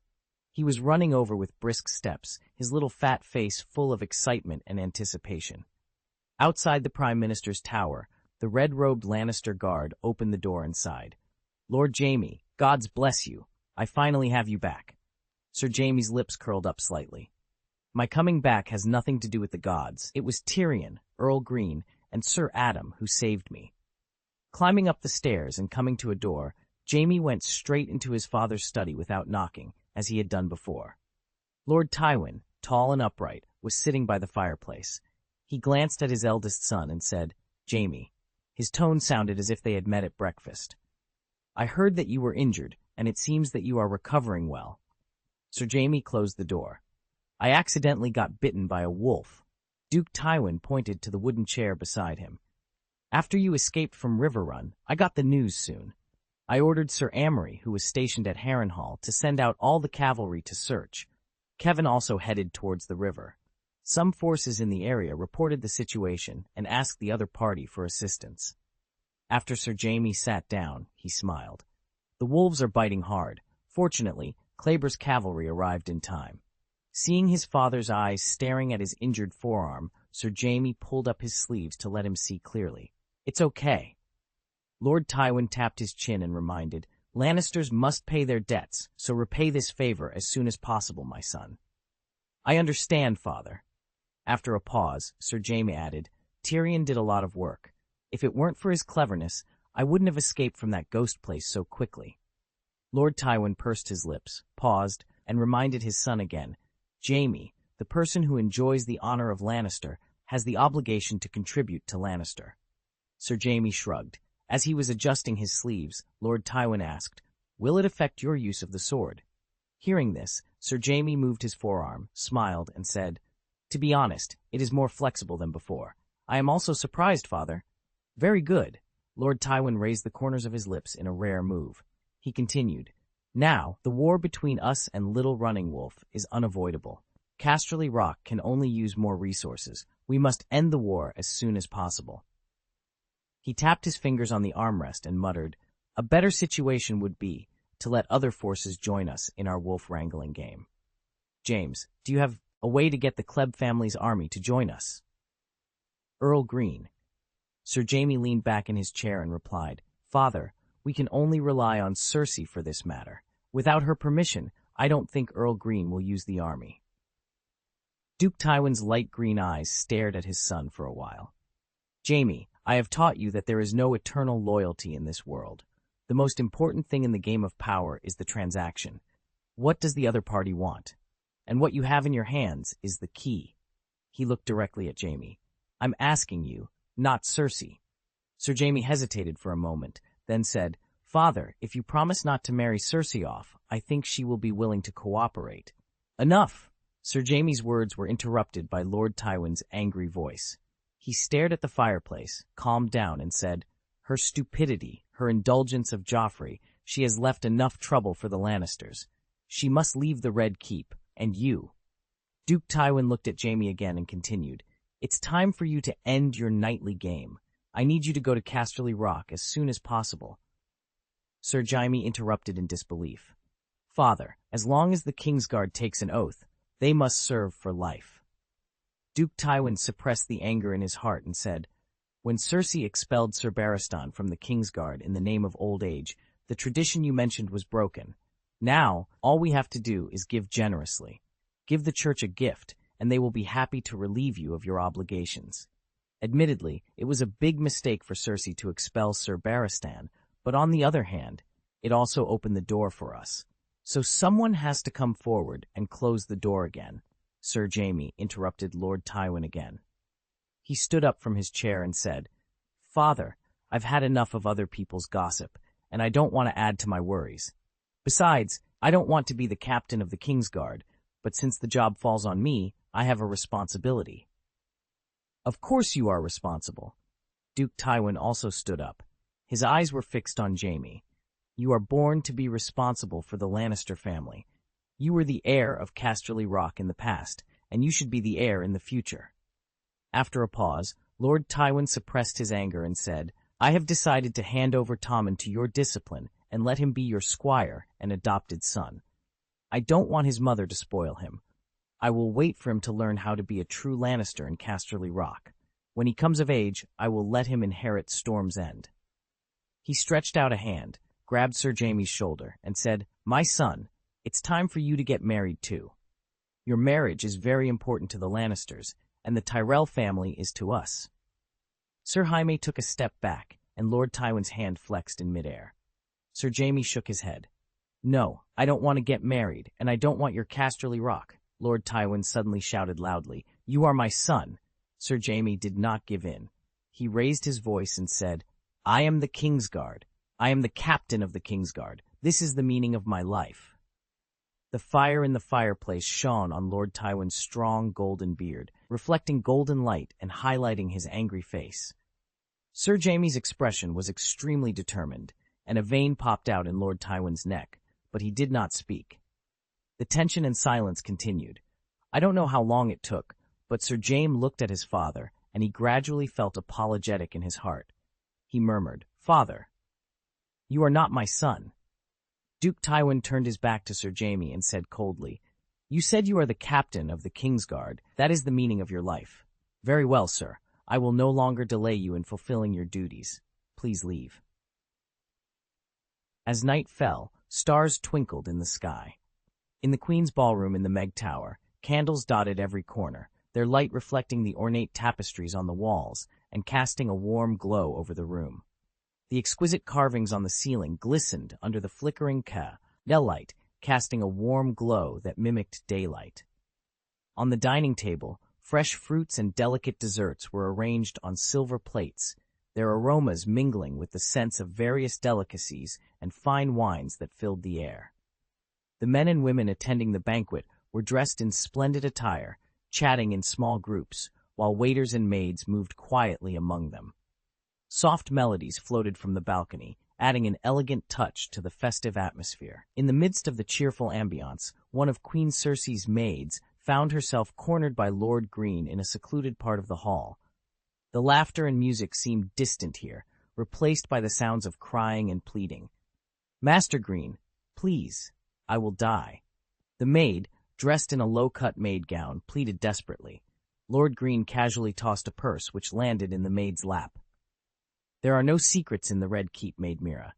I'm really going to die. Please have mercy, my lord."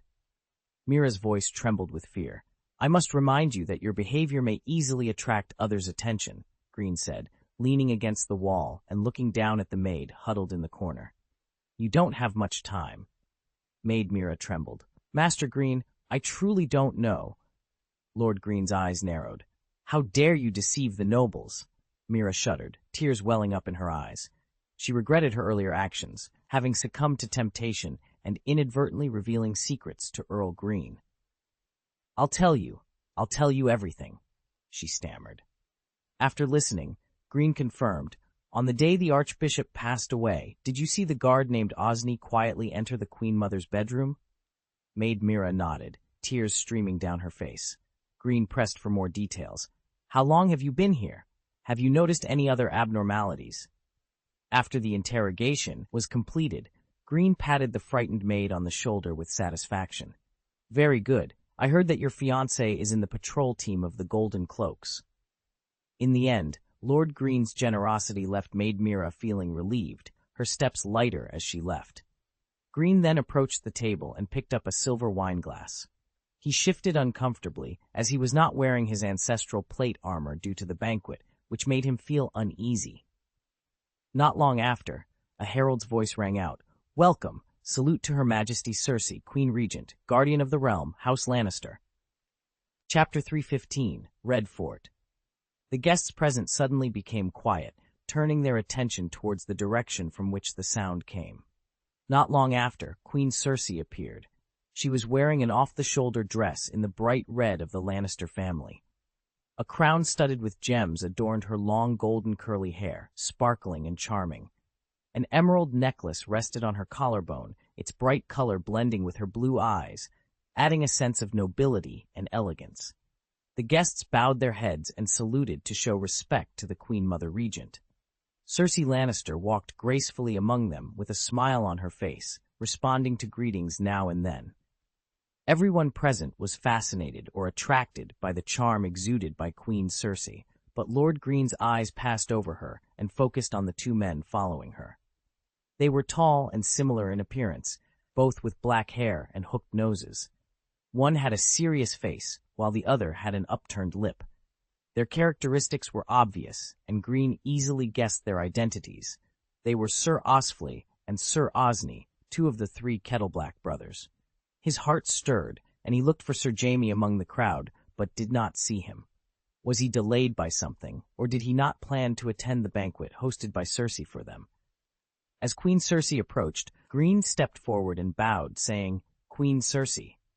Queen Cersei paused, looked over with a smile, and said, "Please allow me to praise you. Your beauty is like the bright starry sky tonight, lighting up the entire Red Keep. Queen Cersei's beautiful eyes lightly glanced at Greene's velvet blue robe. She curled her lips and said, "Tonight's dress suits you very well, my loyal knight."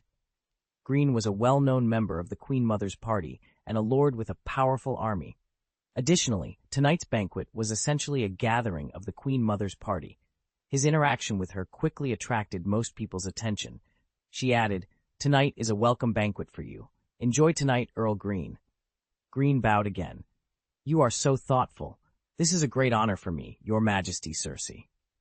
Queen Cersei nodded, then moved on to continue her inspection among the guests.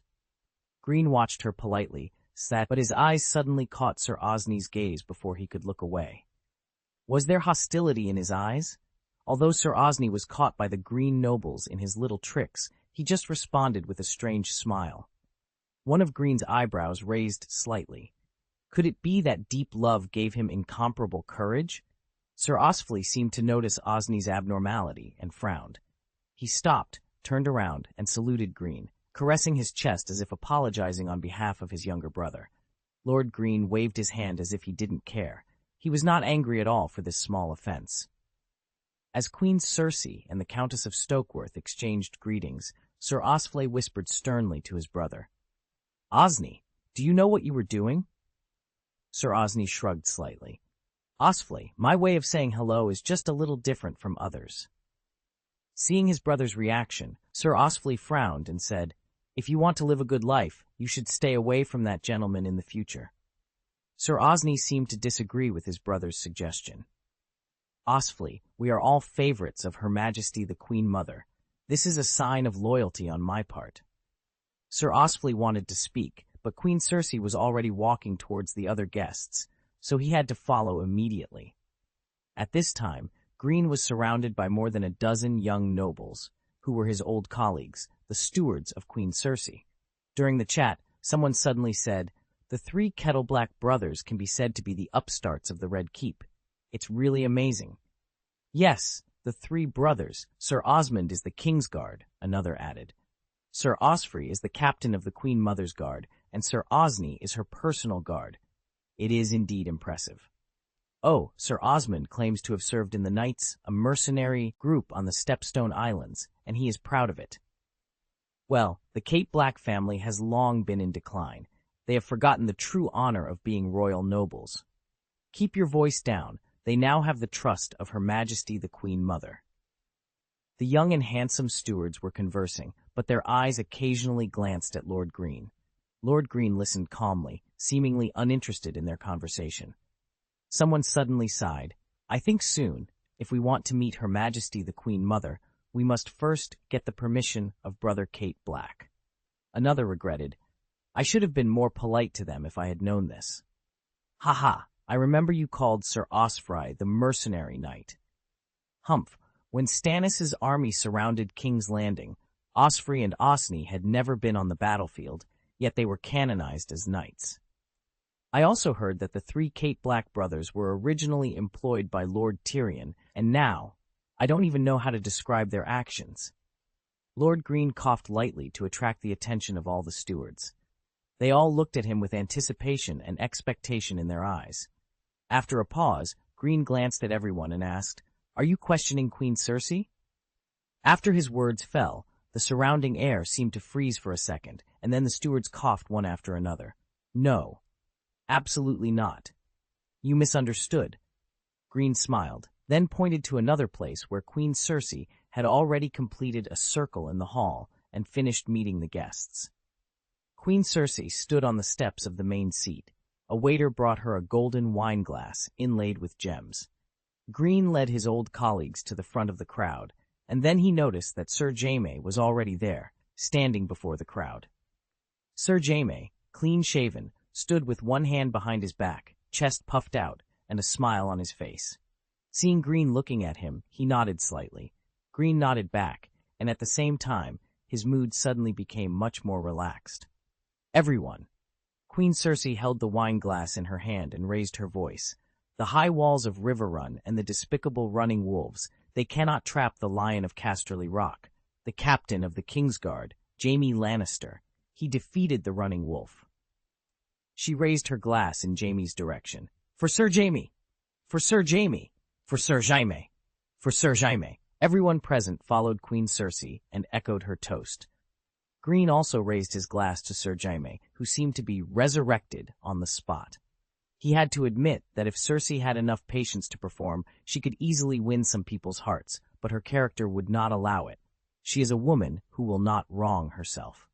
She took a sip of summer red, and then Queen Cersei looked at Greene, paused, and said, "The Eyrie in the Vale." Prime Minister Jon's widow, the slut Lysa Arryn, tried to betray King Joffrey. Lord Greene Kleb of Crabclaw, in the name of the king, marched into the Vale, conquered the Eyrie, and captured Lord Arryn. His name as a general is known throughout the Seven Kingdoms, for Earl Greene.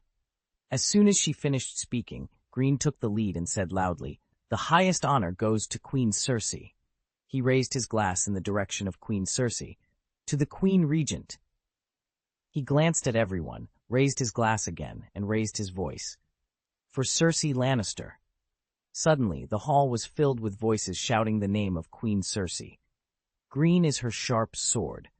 As the one who holds the sword, Queen Cersei raised her chin proudly and accepted the cheers from the crowd.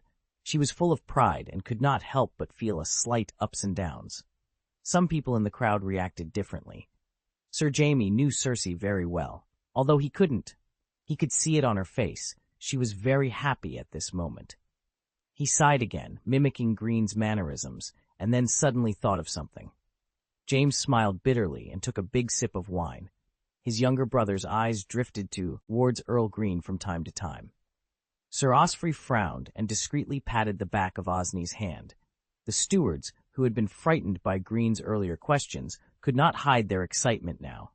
They glanced contemptuously at the expressionless Kate Black brothers standing behind Queen Cersei. "Your chief affairs officer is back. Where is the room for your hospitality?" one of them muttered under his breath. The dinner officially began, with a melodious tune playing from the upper floor. Queen Cersei invited Sir Jaime to dance.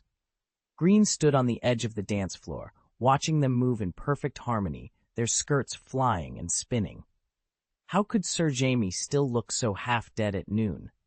Greene wondered if Jaime had finally figured things out, or if he was just incredibly resilient. After politely declining several invitations to dance, Greene left the dance floor and carried a glass of wine to a balcony in the Queen's ballroom. Behind him, the banquet continued noisily. Greene leaned on the stone railing and looked up at the stars in the night sky. They were like gems set in the black sky, shining brightly. The breeze caressed his face, bringing a cool feeling. Lord Greene's ears suddenly twitched, and he turned his head to look. The person approaching was thin, with sunken eyes and gray, dry hair. Greene blinked and said, "Lancel?" Lancel Lannister smiled and said, "Lord Greene, long time no see." As Lancel got closer, Greene looked him up and down. They were the same age, but the person in front of him looked to be over 40. "I heard that you were seriously injured in the Battle of King's Landing. You should take a good rest, Lancel."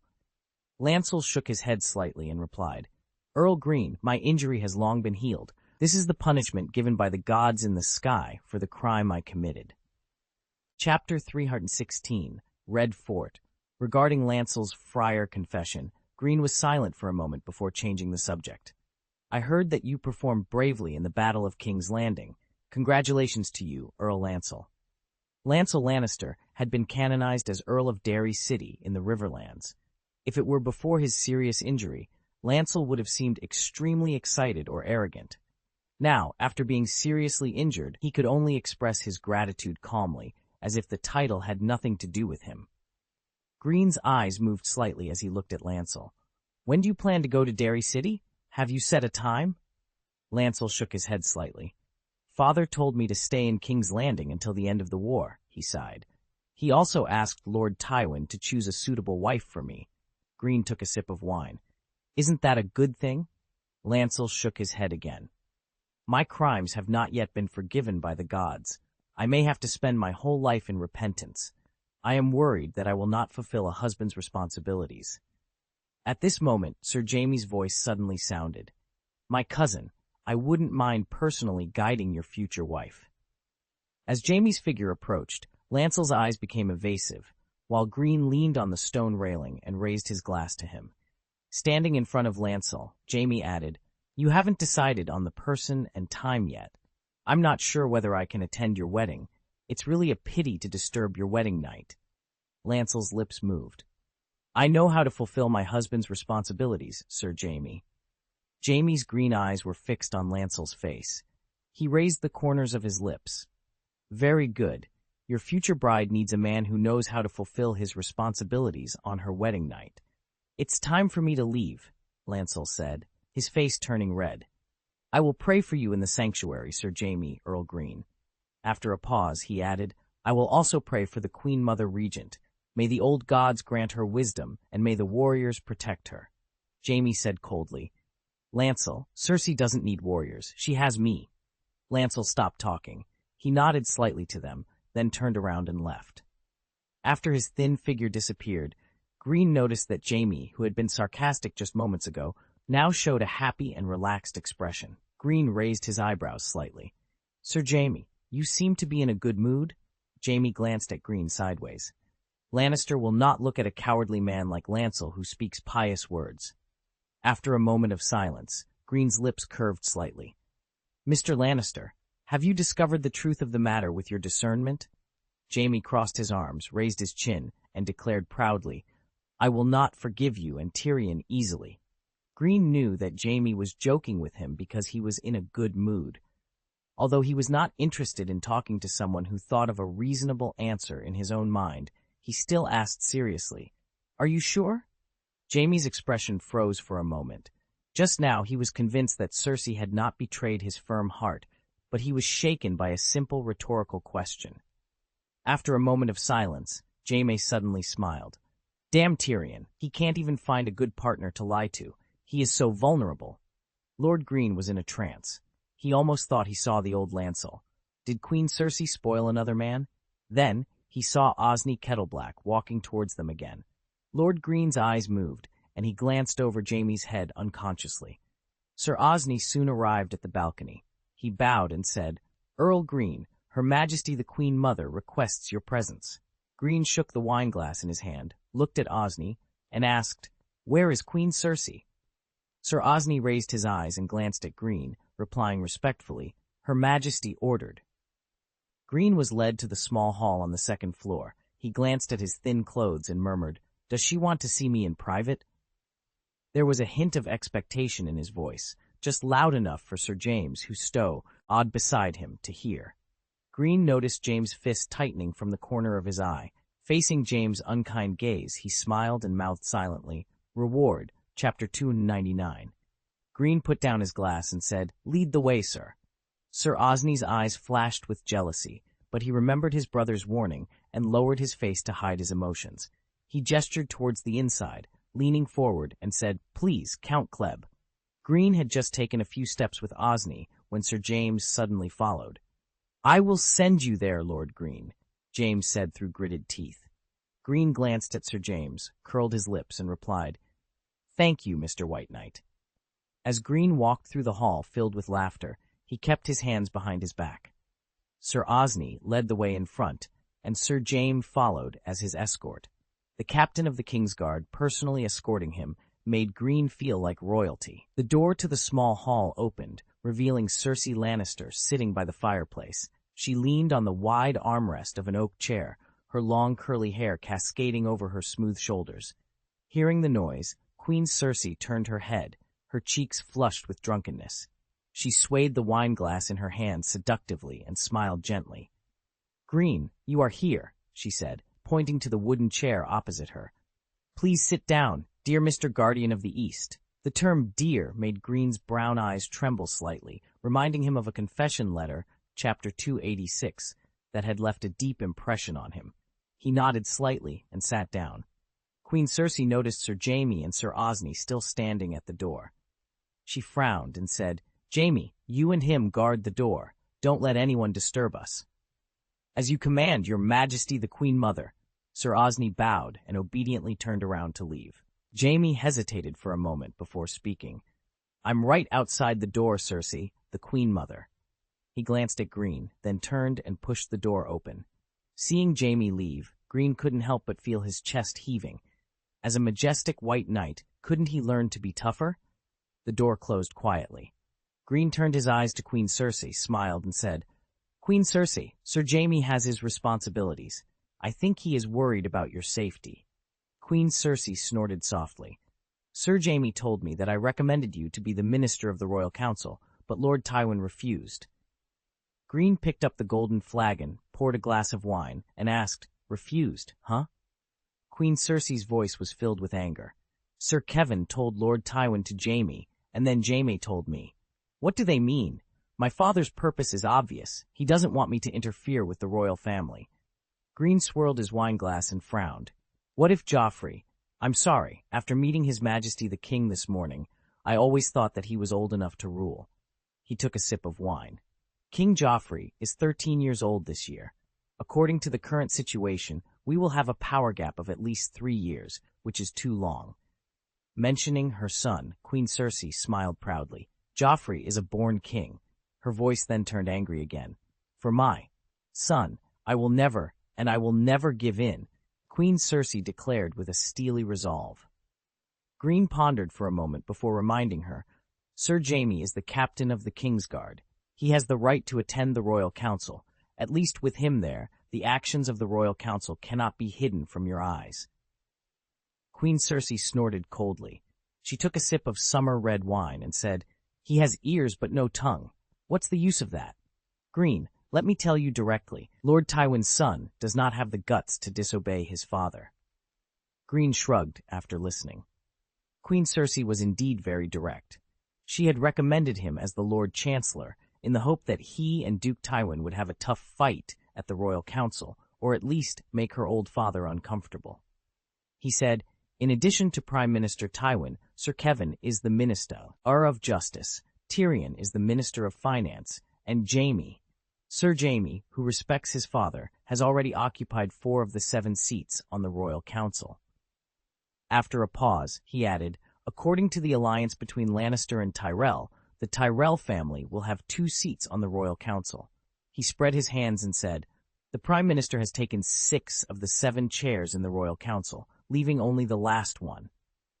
Leaning forward slightly, he continued, "I also heard that in up to 5 days, Prince Oberyn Martell of Dorne will arrive in King's Landing. He is here at the invitation of the Prime Minister." Queen Cersei said contemptuously, "Why did Lord Tywin invite the Dornish people? They have nothing." She paused suddenly and asked Greene, "Is the last chair reserved for the Dornish people?" Greene nodded slightly and said, "The answer is obvious.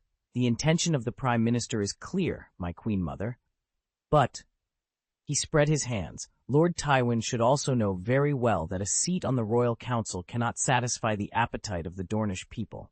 Queen Cersei's green eyes moved slightly, her slender fingers flexing. She asked coldly, "What did you guess? Tell me." The two looked at each other for a while, and Greene sighed softly before replying, "Your Majesty, I think you have guessed the answer. Marriage." Chapter 317, Red Castle. There was a moment of silence before Cersei Lannister sneered and said, "Lord Tywin plans to use marriage to win over the Dornish people." She looked at Greene with a piercing gaze. Who in the 7 Kingdoms doesn't know the hatred the Martell family harbors against the Lannisters? Unless— As she spoke, Cersei suddenly thought of Margaery from the Tyrell family, and her grip on the wineglass tightened. When Tyrion was acting as Hand of the King, he used the head of the mountain to appease the Dornishmen, Greene continued, referencing events from chapter 177. 16 years later, the Prince of Dorne finally has a good reason to return to the center of the 7 Kingdoms. Greene shrugged and added, "Family hatred cannot override family interests. Prince Doran has to accept the olive branch extended by Prime Minister Tywin." He paused before adding, "If they hadn't reached some private agreement, I doubt Prince Oberyn, who is far away in the border regions, would have come here specifically." After listening to Greene's analysis, Queen Cersei was filled with conflicting emotions. She said coldly, "Martell is eyeing my Myrcella?" A look of hesitation appeared on Greene's face. He paused and sighed. "My queen, it is not only Princess Myrcella. She is just one of the potential marriage partners." "Who else could it be? Could it be Tommen?" Queen Cersei frowned. deep in thought. She saw Greene shaking his head slightly and staring at her intently. "Me?" she asked, seemingly amused. Greene remained silent, his gaze unwavering. Queen Cersei paused, then suddenly erupted in anger. "Me? How dare they try to trick me again? How dare those shameless Dornish people attempt to deceive me?" Queen Cersei was furious. Her two swords had returned to King's Landing, but the old lion still wanted to use her for marriage? She suddenly understood. No wonder the old lion ignored her orders. Did he think that she would still be helpless against his commands, or that she wouldn't dare to defy him? With a thud, Queen Cersei slammed the bottom of her wineglass onto the small table beside her. She was livid. The old lion was indeed old, and he still hadn't figured out who his true heir was. Not Jaime, not even the dwarf, only her. Perhaps he had seen it clearly a long time ago, but was unwilling to admit it because she didn't have a baby. When Queen Cersei calmed down a little, Greene said, "Given the current situation, please forgive me, but you and the Prime Minister are sitting face to face at the power game table." After his words fell, the atmosphere became tense. Queen Cersei leaned motionless on the armrest of her chair. After a while, her green eyes moved slightly. She stared at Greene, her gaze gradually becoming colder. After a pause, she suddenly said, "Do you want me to compete with my father?" Greene remained calm. He put down his wineglass and replied in a sincere tone, "Queen Cersei, with my limited wisdom, I really can't see that you have any other choices." After a pause, he added, "At this moment, the choice is still in your hands." After a moment of silence, Queen Cersei reached for the empty wineglass, shook it toward Greene, and said, "Earl Greene, pour me some wine." Greene smiled, stood up, and walked over with the wine bottle. The summer red in the golden wine flask flowed like a silky stream, slowly filling the wineglass in Queen Cersei's hand. After filling the glass, Queen Cersei raised her slightly drunken blue eyes to look at Greene standing beside her and said, "Dear Earl, I feel that you are forcing your Queen Mother to make a choice." Greene first put down the wine bottle, then lowered himself in front of her and looked up at her. "Your Majesty the Queen Mother, I promise that I will respect any choice you make." Queen Cersei's red lips parted slightly. Lions are only considered winners. After saying that, her eyes were fixed on Greene's. Greene nodded slowly, paused, and then suddenly chuckled. "This is a good thing. The kind lioness winner at least will not marry the Les Ozer." Hearing this, Queen Cersei was slightly startled at first, and then Queen Cersei giggled, her trembling figure exuding a seductive allure. As she laughed, Greene naturally stood up with a smile, picked up the wine bottle, and returned to his chair. The laughter ceased, and Queen Cersei took a contented sip of summer red wine. She then noticed Greene, who had taken a seat, and frowned slightly. She had drunk a lot tonight, and her intoxication was deepening, making her eyelids heavy. She stretched out a finger to rub her temples and said in a hoarse voice, "Dear Greene, do you have a plan?" An hour later, Greene walked out of the room and softly closed the door behind him. "Lord Crab," Sir Osney greeted him with a salute. Greene tapped his chin thoughtfully. Jaime was not here. Where had he gone? He is truly unreliable. Greene looked towards the stairs and saw Sir Jaime, with his flowing blonde hair, just stepping down the last step. Lord Greene felt that Sir Jaime's vigilance was quite poor, and as his friend, he had to help him. Sir Jaime looked forward and spotted Greene. Their eyes met from a distance, and then Jaime saw Greene turn around with a guilty heart. Although his back was turned, Greene's actions suggested he was adjusting his clothes. Sir Jaime couldn't help but quicken his pace. The two of them had been alone for so long, and Cersei had drunk a lot. Sir Jaime clenched his fists. When the menacing Sir Jaime approached, Greene turned around, wiped his sweat, and took the initiative to greet him. "Sir Jaime, where have you been?" Sir Jaime narrowed his eyes dangerously at Greene and gritted his teeth. "Lord Greene, do you need me to escort you?" Greene ignored the tone of the person in front of him. He straightened his clothes again, then reached out and patted Sir Jaime's arm, saying, "Please stay vigilant, White Knight." Without waiting for Sir Jaime to respond, he added, "I'll go back and rest." After saying that, Greene lifted his feet and left, tapping his waist as he walked away under Sir Jaime's intense gaze. "I'm so tired." Greene's voice floated from a distance. Sir Jaime's chest heaved violently, and Osney, standing nearby, was also very angry. He had seen everything and knew that Earl Greene was playing a strange drama with Sir Jaime. What made him angry was that he was clearly standing there, but was treated as a mere decoration, as if his presence didn't matter.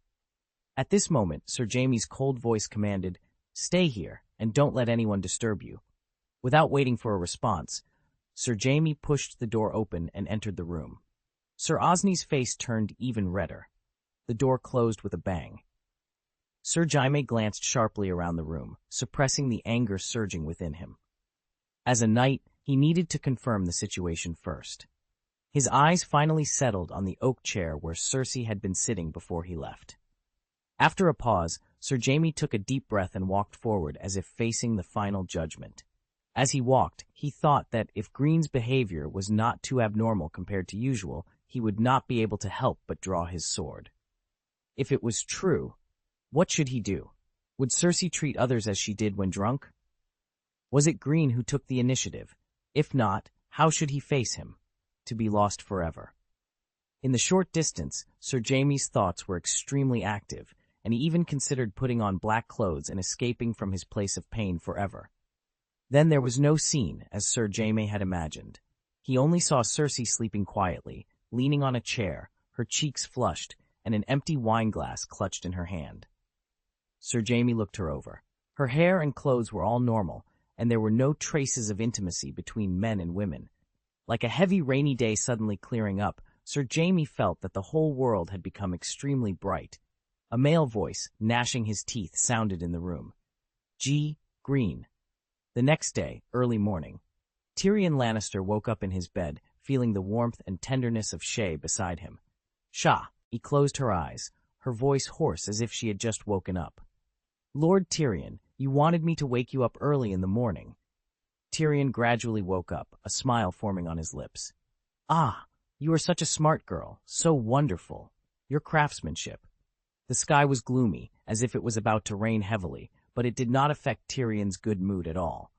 He asked Bronn and the young attendant to wait outside. With his hands behind his back, he hummed a tune as he approached the gate of the Prime Minister's tower.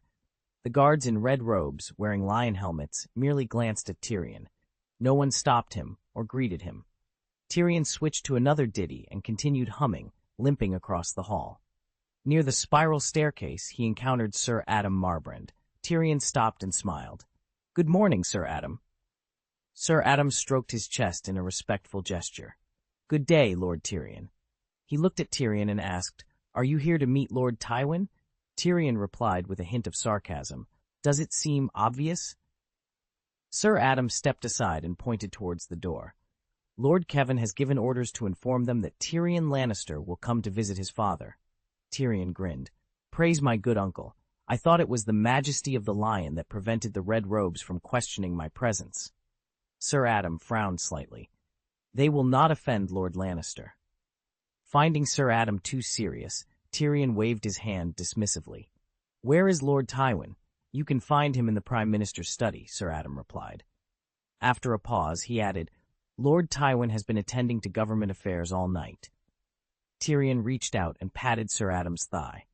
"Thank you for your kindness, sir." Upon hearing the exchange, the red-robed guard at the door of the Prime Minister's study opened the door for Tyrion. Inside, Lord Tywin was seated under the round window, candlelight flickering around him. He was writing a letter, but when he heard the door open, he raised his eyes. "Tyrion," Lord Tywin's voice was calm as he put down the quill. Tyrion grinned. "What an honor. You actually recognize me, Your Grace." Chapter 318, Father, Son, and Family. Tyrion looked at Lord Tywin. His stern father still exuded an air of toughness, with a hint of heroism in his expression. Tyrion's eyes wandered around the room, taking in the various furnishings. This used to be his study. "Sit down," Lord Tywin commanded. "As you wish," Tyrion shrugged, limping over to the chair and climbing up awkwardly. Lord Tywin frowned as he watched his dwarf son struggle to sit. Tyrion adjusted himself in the chair, pursing his lips into a smile. "My legs are too short. Sorry to keep you waiting." Duke Tywin ignored Tyrion's jest and said, "Tyrion, as the Chancellor of the Royal Council, you should be handling the backlog of government affairs in the nearby government office." He pulled out a blank piece of parchment, spread it on the table, and dipped a quill in ink. I have some important letters to write, he added, beginning to write. Tyrion understood his father's intention clearly. If there was nothing else, he was expected to leave. If it were Jaime, even with nothing to do, he could still linger in his father's study. Tyrion had tried to imitate Jaime's actions as a child, but, thinking of this, Tyrion's eyes filled with sadness, but he quickly suppressed it. The only sound in the quiet study was the faint scratching of the quill on parchment. His father looked the same, with a strong blonde beard framing his stern face, a bald head and a closed mouth. Tyrion's eyes moved slightly, glancing at the Prime Minister's necklace hanging around his father's neck. That shiny golden thing once belonged to him. "This necklace looks great on you," Tyrion remarked. Lord Tywin continued writing, then said, "Well, it looks as good on me as it did on you." The kind father still ignored him. Tyrion paused and grinned. "Lord Tywin, do you like your new position?" Duke Tywin raised his eyes and glanced at Tyrion while writing, asking calmly, "Like it?" "Yes." Tyrion spread his hands. "At the beginning, I was so happy I couldn't sleep." Duke Tywin sneered slightly. "Very happy? So you used your position as Prime Minister to raise a daughter?" Tyrion's expression froze for a moment. He replied sincerely, "How could the wise Duke of Casterly Rock easily listen to Cersei's slander?" He smiled. "Don't believe Cersei's tongue. I'm using the golden dragon in my pocket." The quill in Lord Tywin's hand paused for a moment. He looked up at Tyrion, who was smiling, and said, "I gave you the honor of assisting the king in real power, but you choose to be the same as before, obsessed with the daughter-in-law?" Obsessed? Tyrion's eyes trembled imperceptibly. He suspected that Lord Tywin might have known something. He scratched his face and joked, "I just have a drink with them occasionally. Well, after I finish my business." Duke Tywin frowned. "Tell me why you are here." Tyrion spread his hands. The well-behaved son, who was driven to Riverrun just after waking up from the battle, he finally returned to King's Landing. Shouldn't he greet his dear father first? "I received your greetings," Lord Tywin said, putting down his quill and checking what he had written. Tyrion shifted in his chair. "I also want to. By the way, why did you put me in the Chancellor's chair? You should know that what I am good at is enjoying wealth, not managing it." After putting down the written letter, Lord Tywin leaned back in his chair. He stared at Tyrion for a while and said, "This is my reward for you." "Aha." Tyrion leaned forward. "Is this a reward? I don't have the ability to pay off the royal family's debt of millions of golden dragons. Are you going to sell a dwarf to pay off the debt?" Ever since Tyrion entered the room, Lord Tywin's voice had remained devoid of any emotional inflection. "You are a Lannister. This is the Prime Minister's study, so refrain from making lame jokes." Tyrion leaned back in his chair, crossing his short legs. "I heard the good news last night. My dear cousin Lancel has been canonized as the Earl of Derry City." Tyrion's casual demur, nor caused a flicker of displeasure to cross Lord Tywin's face. "Are you envious of him? Very well. What do you want from me? Territory? A castle?" Tyrion took a deep breath and forced a smile. A simple thank you would be a good start. Lord Tywin stared at Tyrion intently. "Only monkeys and jugglers need applause, as did Aerys II. You are a Lannister. Do you think that every time I contribute to the Lannister family I should ask you to applaud me?" After a brief pause, he continued, "You commanded well during the battle against Stannis. I acknowledge your contribution, and no one denies the role you played." "My role?" Tyrion's anger flared. "In my opinion, I saved this damn King's Landing single-handedly." "Wrong," Duke Tywin replied calmly. "Everyone agrees that it was my surprise attack on Stannis' army that turned the tide of the war. The Tyrell army also fought well. I heard that the wildfire that destroyed the Baratheon fleet was information obtained from Cersei." Tyrion's voice was filled with irrepressible anger. "Ha ha, so all I do is trim my nose hair, right?" Duke Tywin shook his head slightly. "The Iron Chain was a good idea. It sealed our victory. Is that what you want to hear from me? Also, I should thank you for rescuing Jaime, sir." At the mention of Jaime's name, Tywin's fist tightened slightly on the armrest of his chair. Tyrion finally heard thanks from his father, but it sounded more like ridicule. A sudden, inexplicable grievance welled up in his heart, and his eyes grew hot. Duke Tywin's voice broke the silence. "There is another thank you. You sent the head of the mountain to Sunspear, laying the foundation for the alliance between the Lannister family and the Martell family. Tyrion sniffed and reminded his father, in addition to marriage, the seat on the royal council is very attractive to Prince Martell. Duke Tywin nodded slightly. Yes, I will consider it carefully. Now, if there is nothing else. Tyrion took a breath. Yes, you mentioned you have some important letters to write. He climbed off the chair, took a step towards the door, but then stopped. Closing his eyes to calm himself, he turned back to his father. You asked me what I want. Well, I'll tell you. I want my legal rights. I want Casterly Rock. Lord Tywin's eyes left the letter and looked at Tyrion, a trace of disgust flashing in his eyes. What about your brother? Jaime is your eldest son and heir, but he has become a Kingsguard, and marriage and inheritance are prohibited. Jaime gave up his inheritance to Casterly Rock the day he donned his white cloak, but you never admit it. We won't mention the past, but now I want you to declare me the heir to Casterly Rock in front of the Lords of the West. Do you want Casterly Rock? The golden pupils in Lord Tywin's pale green eyes glowed as if they were melting, but without any emotion. Tyrion's hands clenched unconsciously. Father, I am also your son. According to the inheritance laws of the Seven Kingdoms, I am the legal successor. After staring at the dwarf for a while, Duke Tywin's voice was filled with anger.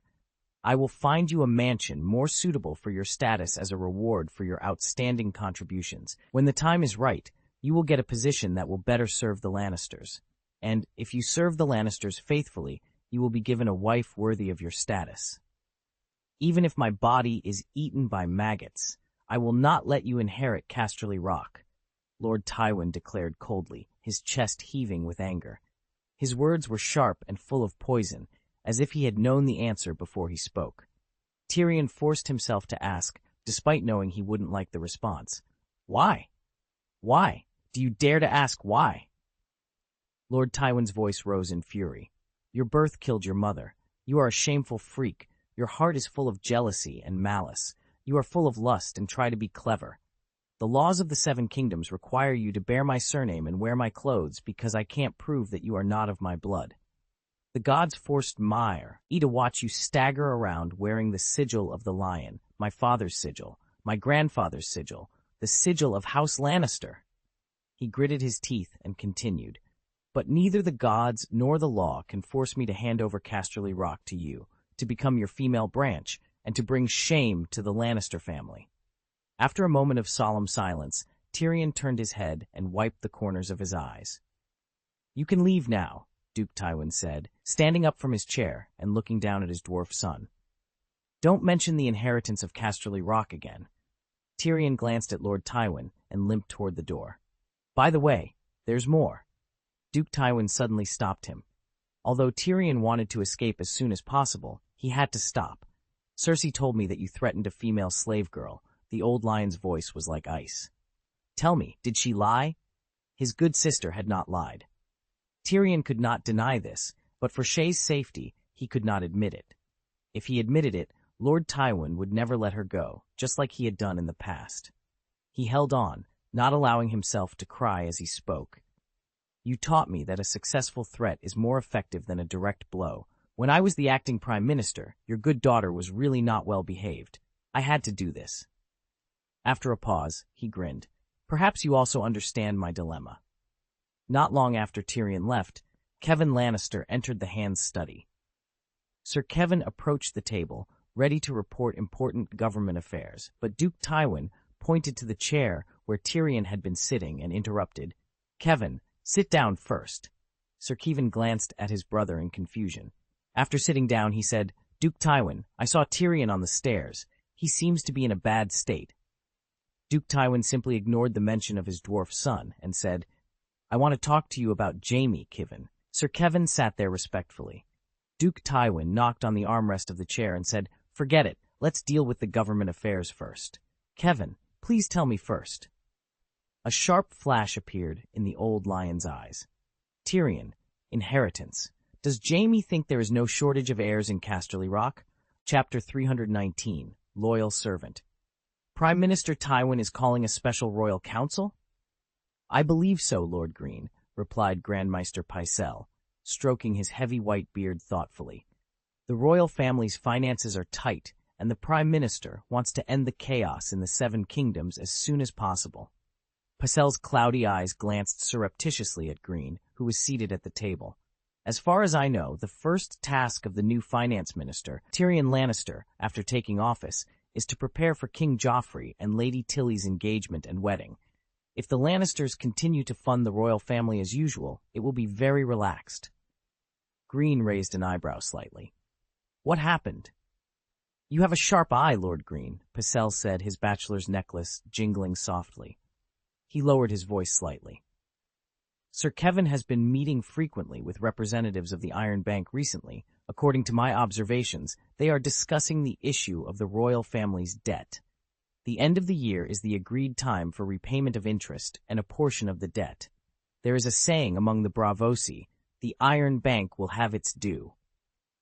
Greene tapped his fingers on the table a few times, then paused. Maester Pycelle, do you think Prime Minister Tywin wants to stop funding the royal family? Pycelle nodded slightly. I think Duke Tywin has to stop funding.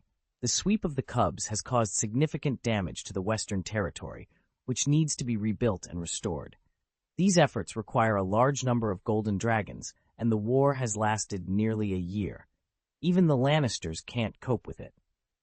Glancing at Greene, he continued, the wolf cub is the lion's primary enemy. If the Iron Bank's debts are defaulted, they will turn into another enemy, one more terrifying than the wolf cub. Therefore, in a situation where there is no spare power, before the cub is dealt with, Duke Tywin has to temporarily stop investing in the royal family. Greene chuckled. Poor Tyrion. He is an easy target. Pycelle smiled and echoed, no father would love his dwarf son, but he is a Lannister, evil and despicable at the same time. The wise Lord Tywin is very good at finding a suitable errand for everyone. Seeing Greene's eyes moving towards him, Pycelle quickly changed his tone. But, after all, Tyrion is also his son. Duke Tywin's ruthlessness is beyond belief. He works for him with peace of mind, but he doesn't. Greene waved his hand, interrupting him. Continue to talk about the Imperial meeting. Pycelle coughed a few times and said respectfully, in addition to the existing royal ministers, Duke Tywin will also invite you and Duke Mace Tyrell to attend the royal meeting in 3 days. As for Queen Cersei and King Joffrey, I haven't received any accurate information yet. Greene pondered for a moment. Is there no specific news about Prince Oberyn yet? Pycelle rarely showed his true feelings and mocked. The Dornish people have always behaved strangely. They deliberately avoid the eyes of others, thinking that their odd actions can scare the Red Keep. They have always liked this. Greene's brown eyes moved slightly, and he smiled. It seems you have a lot of feelings, Maester Pycelle. Pycelle sighed. I don't know when it started, but letters from the Dornish people increasingly tend to use vague and uncertain words. This makes it more difficult for me to fulfill my duties as an advisor. I am not welcome in my crow's nest by the messenger crows from Dorne. He sighed again and continued in a helpless tone. For example, last time, the messenger crow from Sunspear City sent a letter from Prince Oberyn to King's Landing as an envoy from Dorne, but it did not state the specific number. Prince Oberyn's letter did not specify the exact time of his arrival or the interview. It merely mentioned that he would meet with the king and the prime minister when necessary, mimicking Tywin's accent slightly. Fortunately, Duke Tywin possesses a tolerance that is rare among men, Grand Maester Pycelle remarked, pausing briefly before adding, but everyone knows that the Lannister family hopes to form an alliance with the Martell family. Lord Greene, seemingly unaware of Tywin's true nature, analyzed, the Martell family's first request is a seat on the Royal Council. This might be a unique negotiation tactic of the Dornish people. Grand Maester Pycelle expressed his concern. Duke Tywin, Sir Kevin, Sir Jaime, Tyrion Lannister, plus the 2 seats promised to the Tyrell family, and myself, there are no more seats available on the Royal Council. He looked at Greene, hesitated, and then cautiously asked, Lord Greene, I have heard that Queen Cersei does not favor me. Will Duke Tywin use this as an excuse to choose Prince Oberyn to replace me on the Royal Council? In a sincere tone, he continued, I am just an old and useless maester. I have long lost my desire for power. Even if I no longer hold the status of a minister on the Royal Council, I am content with my role as the king's advisor. His voice choked with emotion. I am just worried that if I leave the royal council, I won't be able to serve you as faithfully as I do now. He wiped the few tears that had overflowed from the corners of his eyes with his wide sleeves. Lord Greene observed this display with a hint of skepticism. After a moment of silence, he said, "With your achievements 16 years ago, Prime Minister Tywin should not embarrass you, Maester Pycelle." Grand Maester Pycelle wiped his eyes again, sniffed and said, "Yes, Lord Greene, all 7 kingdoms know that Duke Tywin is just. But I can see that he is dissatisfied with me because the ministers of the Royal Council failed to stop what he calls King Joffrey's nonsense.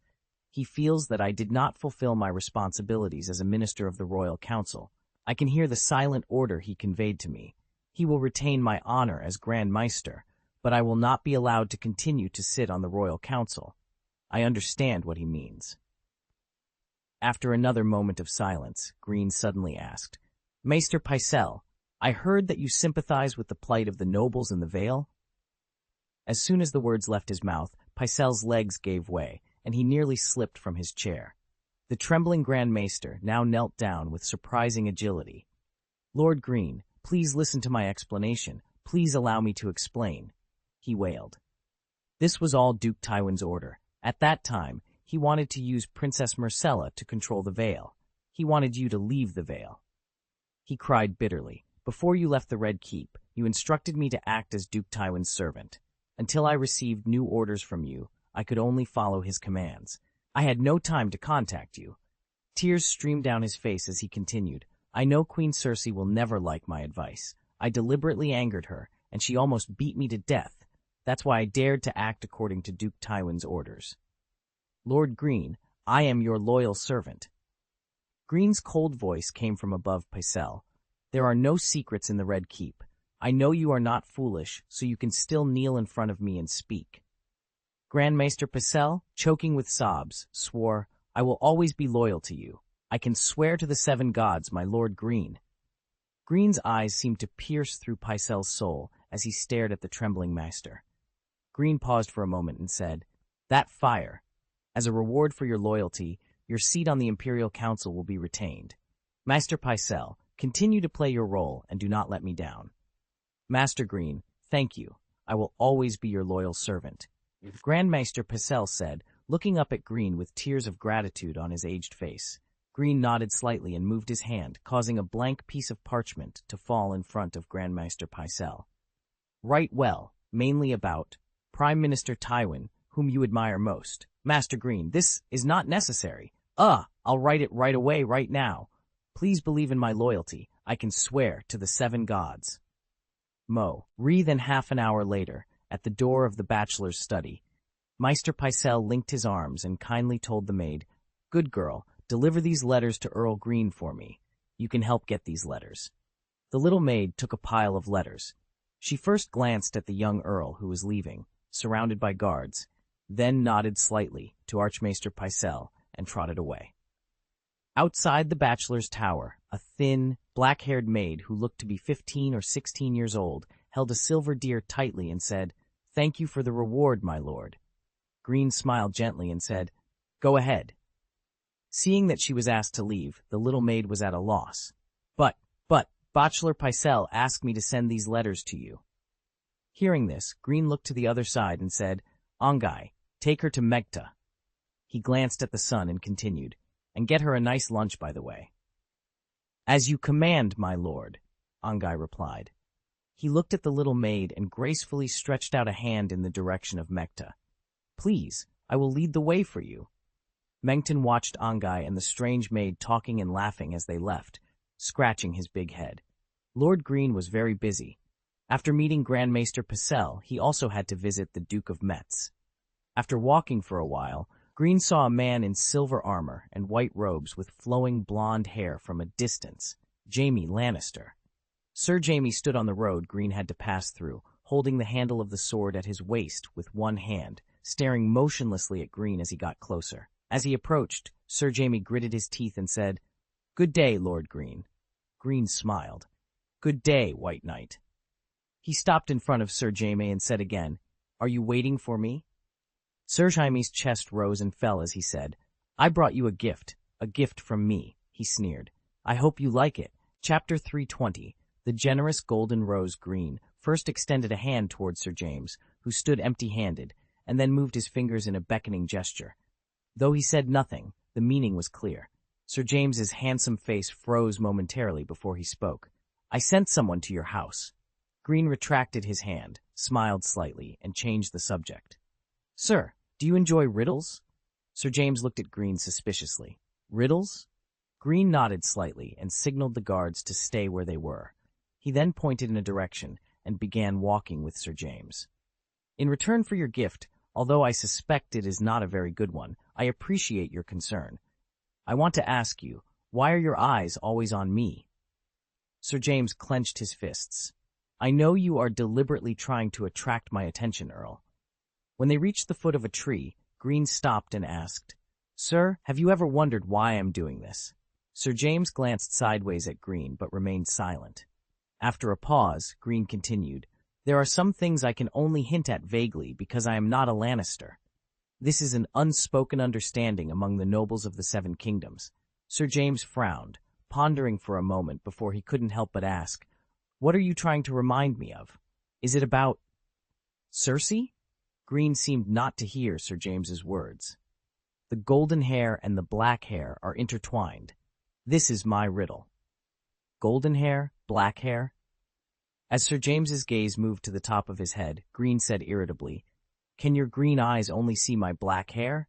Hearing Greene's complaint, Sir James shrugged and replied harshly, It's some kind of knight's intuition.